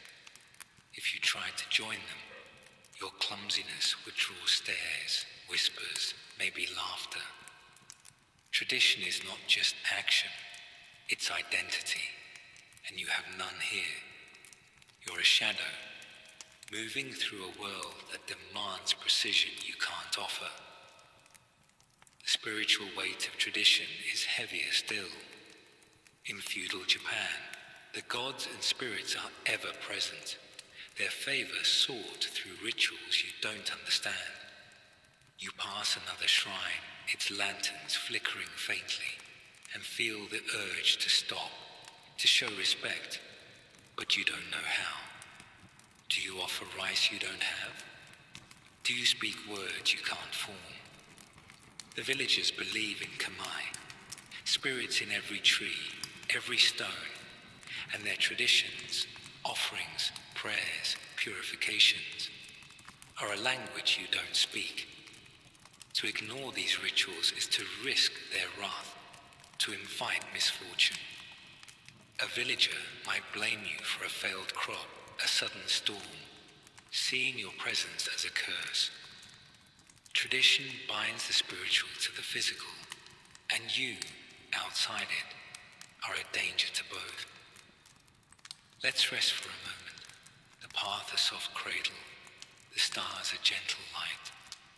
You're tired, your body aching, your mind heavy with the rules you can't follow. In feudal Japan, tradition is not a choice. It's a law enforced by glances, by silence, by the blades of samurai. You can't bow correctly, can't speak the right words, can't honor the gods or the land. Your modern habits, your confidence, your individuality are chains here, marking you as wrong, as other. The weight of tradition is a force you can't escape, a tide that pushes you further from survival. The night deepens, the air colder, the stars brighter. You sit again, the ground hard beneath you, and feel the weight of a world that doesn't know you. In feudal Japan, tradition is the thread that ties people to each other, to the land, to the gods.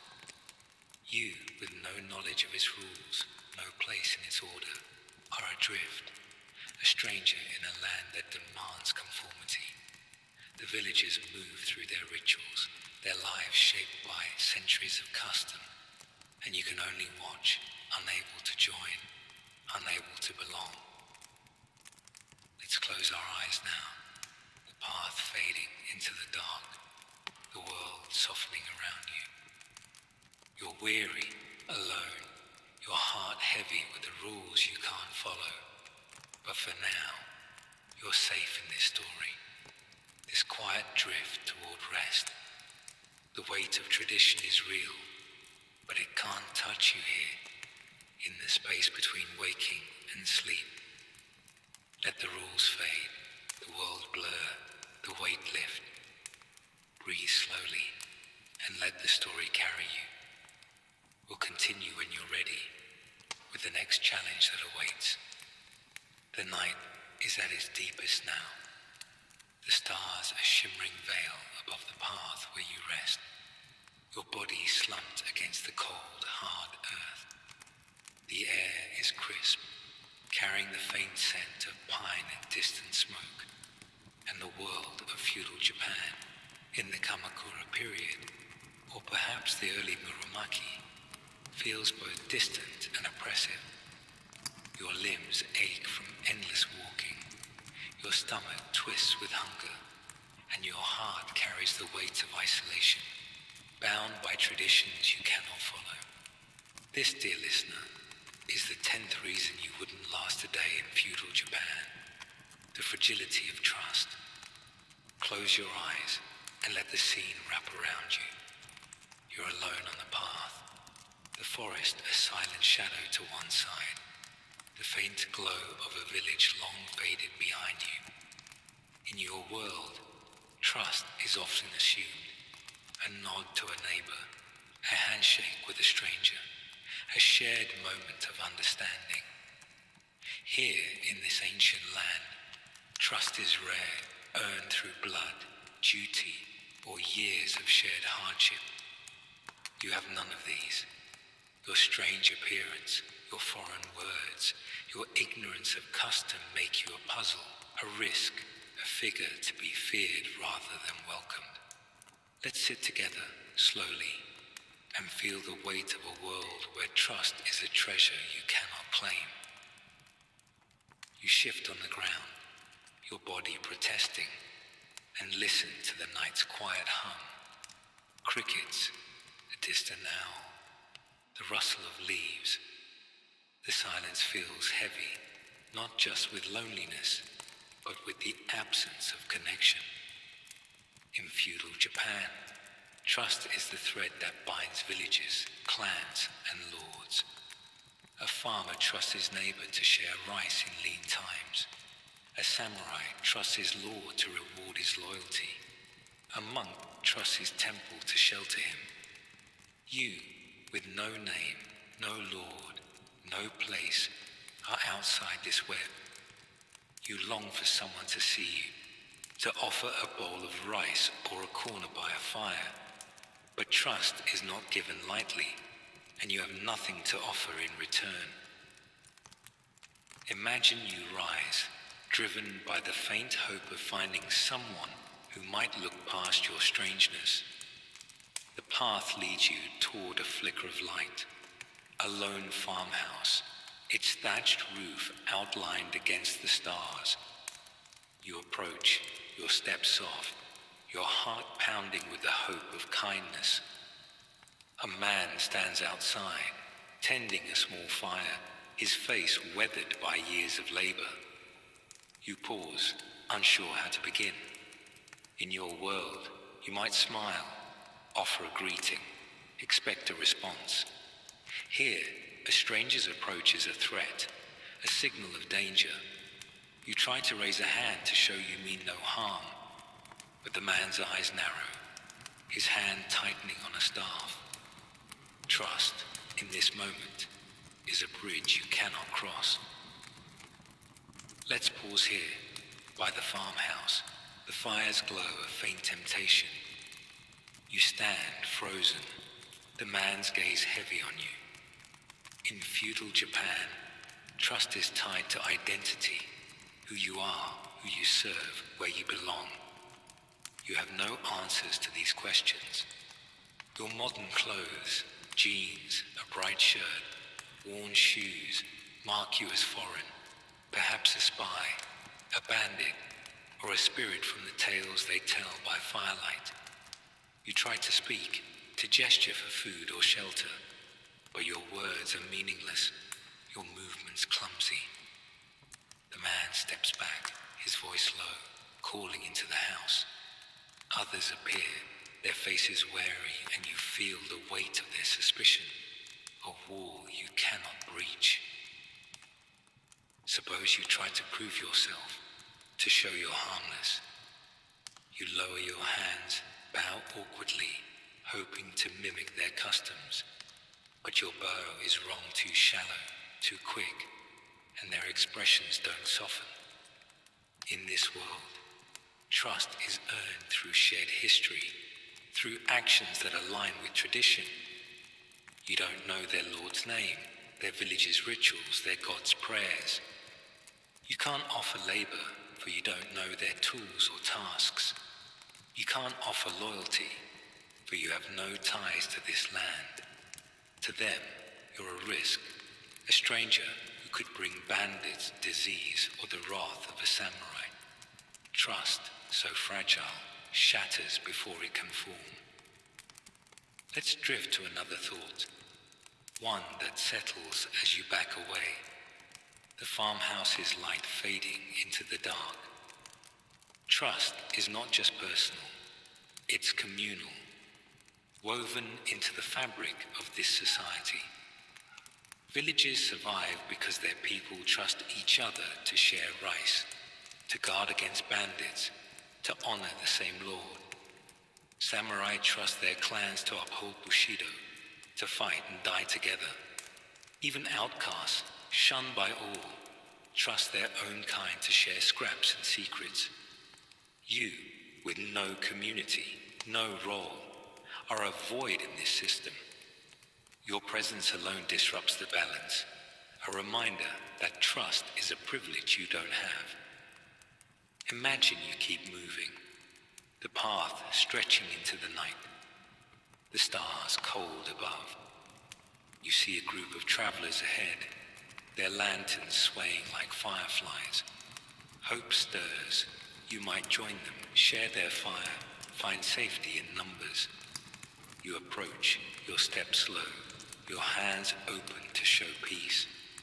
But their faces harden, their voices sharp. In feudal Japan, travelers are cautious, their trust reserved for those with papers, with purpose, with ties to a lord or trade. You have none of these. Your strange appearance, your inability to speak their tongue, makes you a liability. They hurry past, their lanterns fading, and you're left alone. The fragility of trust, a wound that stings deeper than hunger. Let's pause here. The path quiet beneath your feet. The night a heavy blanket. The air is cold, the stars distant, and the silence feels like a judgment. Trust is not just a kindness, it's a necessity. The key to food, shelter, survival. Without it, you're adrift, unable to join a village, to work a field, to find a place by a fire.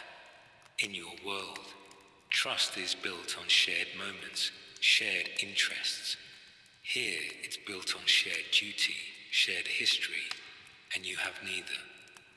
The fragility of trust is a chain, binding you to your isolation, keeping you from the warmth of human connection. Suppose you try one last time, driven by desperation. You find a monk by a small temple, his robes plain, his hands folded in prayer. You approach, hoping for compassion, for the universal kindness you imagine in holy men. But even here, trust is guarded. The monk looks at you, his eyes calm but distant. You don't know the proper way to address him, to bow, to show respect for his faith. Your words, your gestures are foreign, and his silence is a barrier. In feudal Japan, even spiritual trust is tied to tradition, to shared beliefs in kami and ancestors. You, ignorant of their gods, their rituals, are an outsider even to mercy. The night deepens, the air colder, the stars brighter. You sit again, the ground hard beneath you, and feel the weight of a world that doesn't trust you. In feudal Japan, trust is a lifeline, earned through years of loyalty, through actions that prove your place. You, with no name, no history, no understanding of this land, are a stranger, untrusted, unseen. The villagers, the samurai, the monks, they move through their lives, bound by bonds you can't share. Your isolation is magnified by this truth. Without trust, you have no path to survival. Let's rest now, the path a quiet cradle, the stars a gentle light. You're weary, alone, your heart heavy with the suspicion you can't escape. But for now, you're safe in this story, this soft space between waking and sleep. The fragility of trust is real, but it can't touch you here, in the gentle drift toward rest.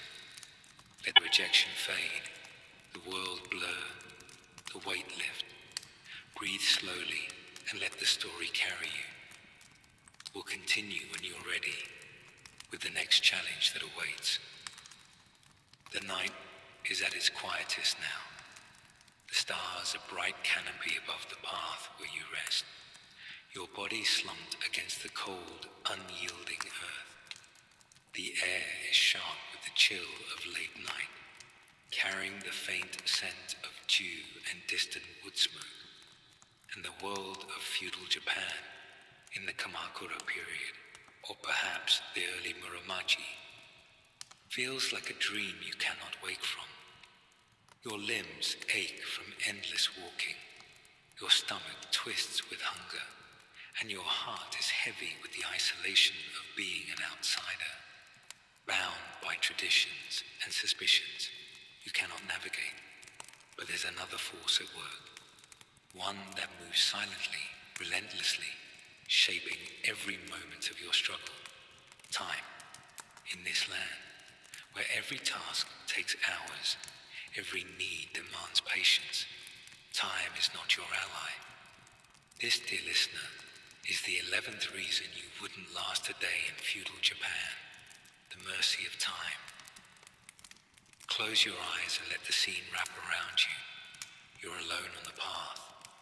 The forest a dark silhouette nearby, the faint glow of a village long lost in the distance.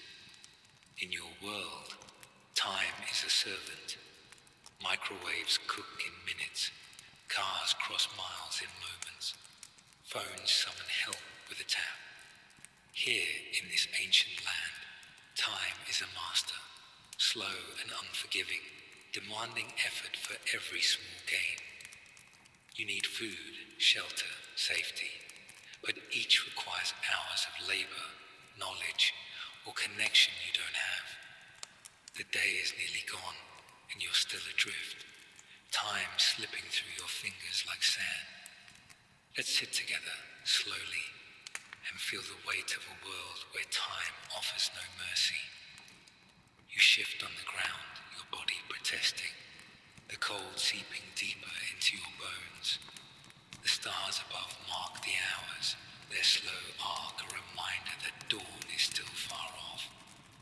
In your world, you might check a clock, plan your day, rush to meet deadlines. Here, time is measured by the sun, the seasons, the labor of survival. You're hungry, but finding food, rice from a field, fish from a stream takes hours of work you don't know how to do. You're tired, but building a shelter, even a simple one, demands skills and time you can't spare. Every need stretches time into an eternity, and you, with no tools, no allies, are at its mercy. Imagine you rise, driven by the need to keep moving, to find some hope before the night claims you. The path is dark, the stars your only guide, and each step feels heavier, slower. In feudal Japan, everything takes time. A farmer wakes before dawn, spends hours planting rice, weeding fields, waiting for the harvest. A samurai trains for years, his every move honed by repetition. Even a meal, simple rice and fish, requires hours of preparation, harvesting, cleaning, cooking over a fire you don't know how to build. You, accustomed to instant meals and quick fixes, are unprepared for this pace. The thought of a single bowl of rice, steaming and warm, feels like a dream, but earning it would take a day's labor if you could earn it at all. Let's pause here on the path, the night air cool against your skin. You stop, your breath shallow, your legs trembling from the endless walking. Time stretches before you, an enemy you can't outrun. In your world, you might order food, delivered in minutes, or find shelter with a quick call. Here, every task is a journey. To find water, you must walk to a stream, hope it's clean, carry it back without a vessel. To find food, you must forage or beg, risking poison or rejection, each attempt eating hours you don't have. The cold presses closer, and you realize that time is not just a measure, it's a barrier, keeping you from survival. Suppose you try to fight it, to force time to bend. You see a faint light in the distance, perhaps a village or a temple, and you stumble toward it, hoping for help. But the distance is greater than it seems, the path winding through fields and hills. Each step takes effort, each minute drains you. In feudal Japan, travel is slow, on foot, or at best, on a horse you don't have. A journey of miles could take hours, even a day, and you're already exhausted, your body weakened by hunger and cold. The light seems to recede, mocking you, and you realize that time is not on your side. The night is long, but not long enough to reach safety before your strength fails. Let's drift to another thought, one that settles as you pause, too tired to keep going. In your world, time is managed. Alarms wake you, schedules guide you, machines save you hours. Here, time is raw, unyielding, tied to the rhythms of nature and labor. You don't know how to read the stars to gauge the hour, how to predict the weather to plan your steps, how to pace yourself for survival. The villagers know these things, their lives shaped by the slow pulse of seasons, harvests, and rituals. You, with your modern habits, expect quick results, but here, everything is patience, and patience is a skill you haven't learned. Imagine you find a small clearing, a place to rest, the grass soft beneath you. You sit, your body heavy, your mind foggy with fatigue. The thought of sleep is tempting, but time makes even that a risk. To sleep now, exposed to the cold, the wild, the bandits, could mean never waking. In feudal Japan, rest is earned, after fields are tended, after rice is harvested, after duties are fulfilled.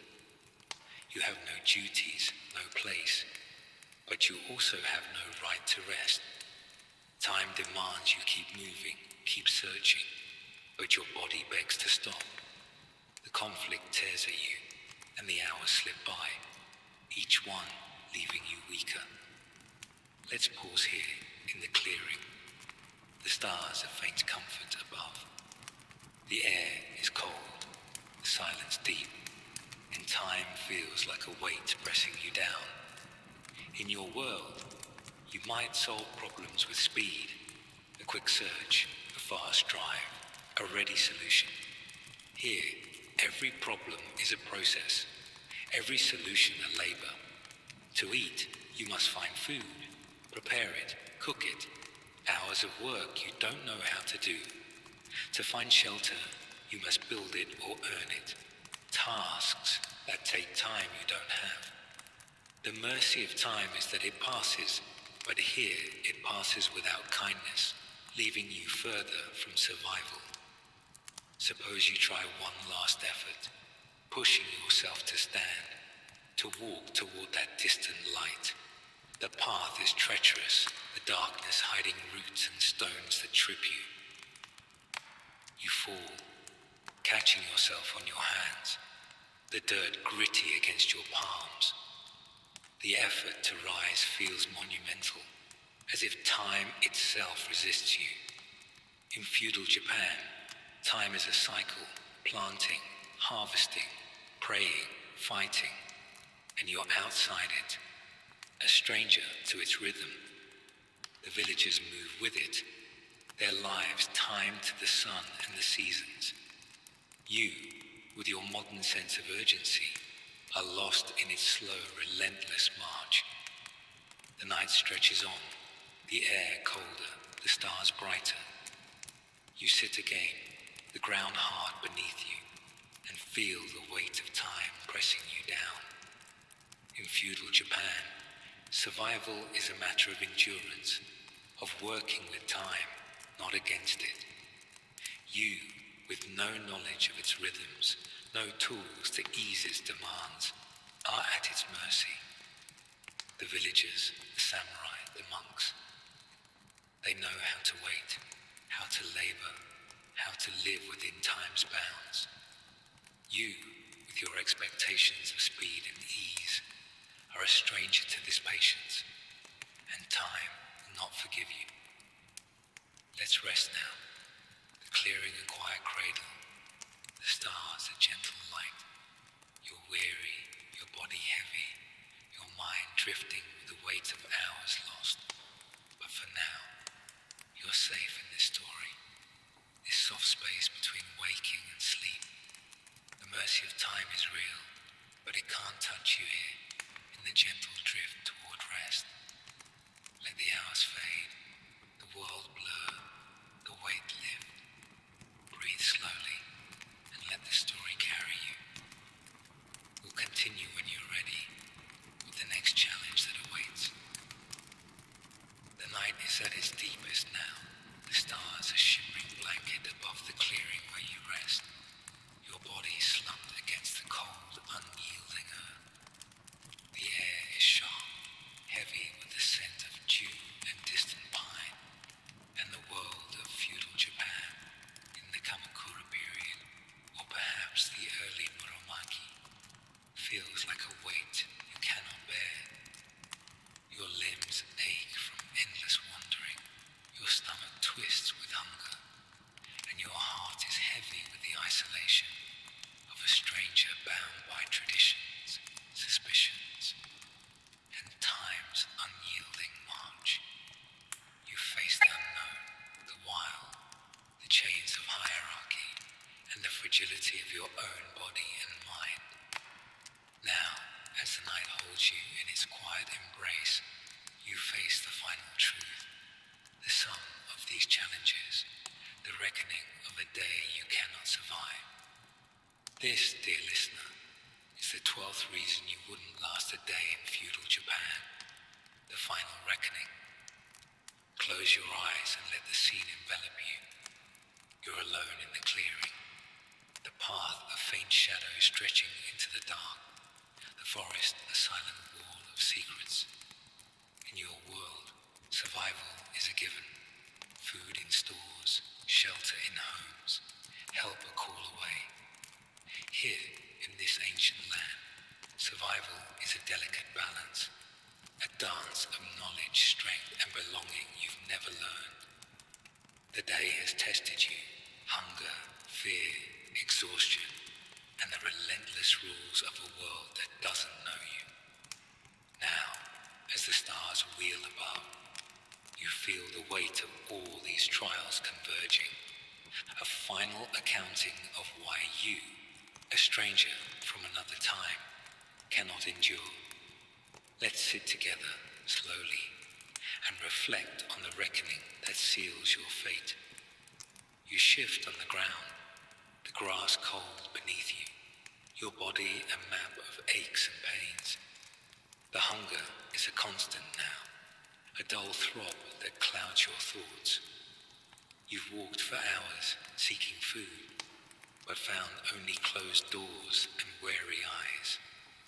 The rice fields, so abundant, are guarded by tradition and hierarchy, their grains beyond your reach.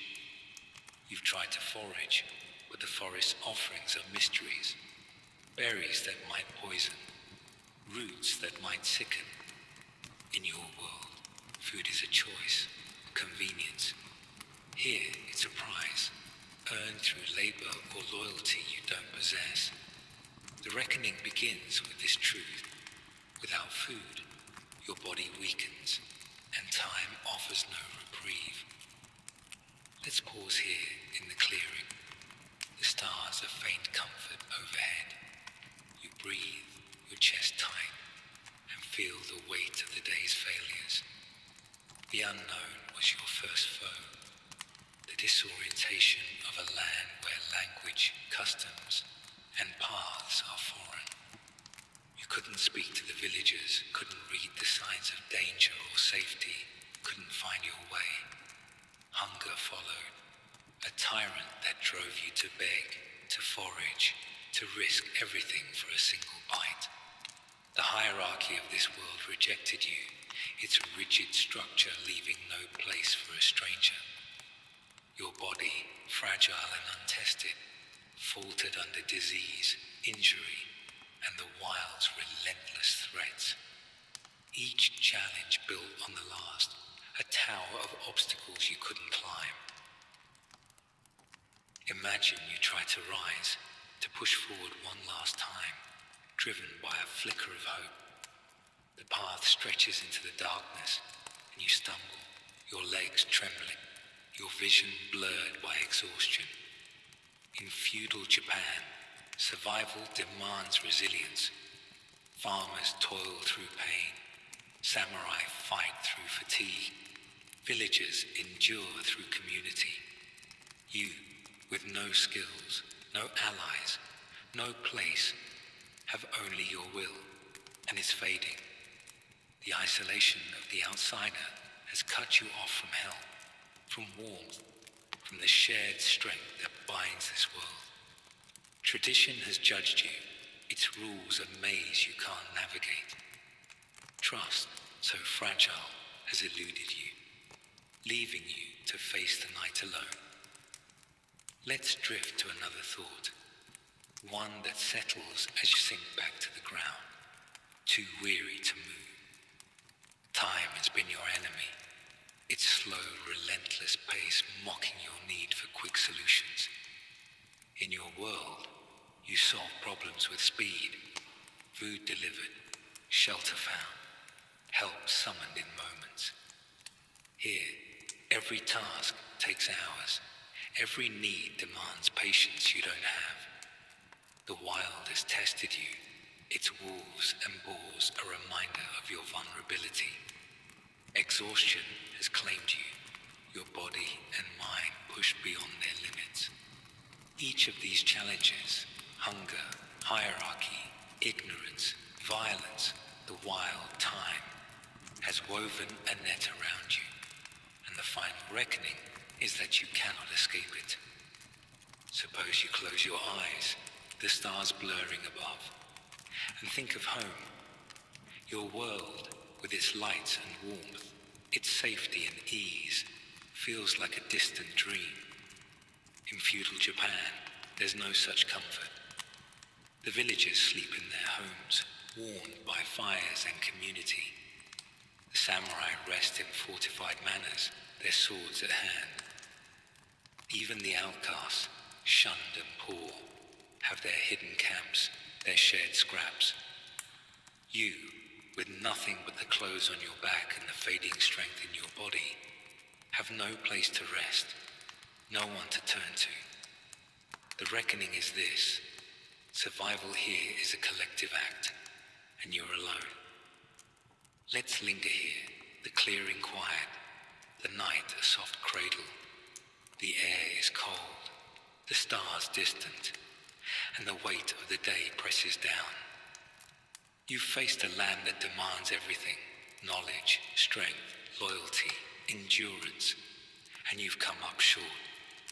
Your modern life, with its conveniences and protections, has left you unprepared for this world's harsh truths. You don't know how to light a fire, how to bow correctly, how to earn trust or food. You don't know the gods, the paths, the rhythms of survival.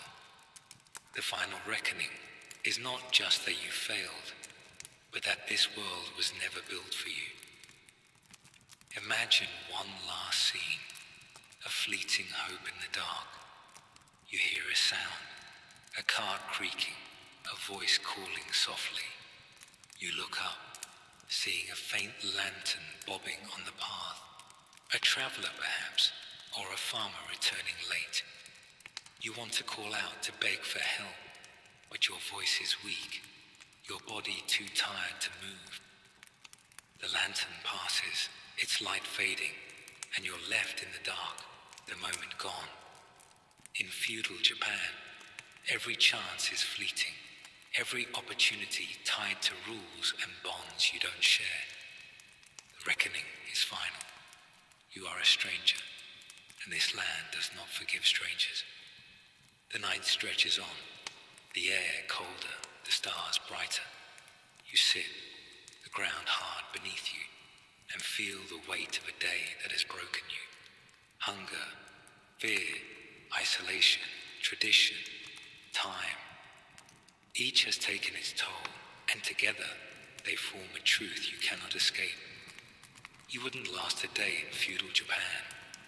The villagers, the samurai, the monks, they move through this world, their lives shaped by its rules, its rhythms, its hardships. You, with your modern heart and fragile body, are a guest, unready for the test. The final reckoning is not defeat, but clarity.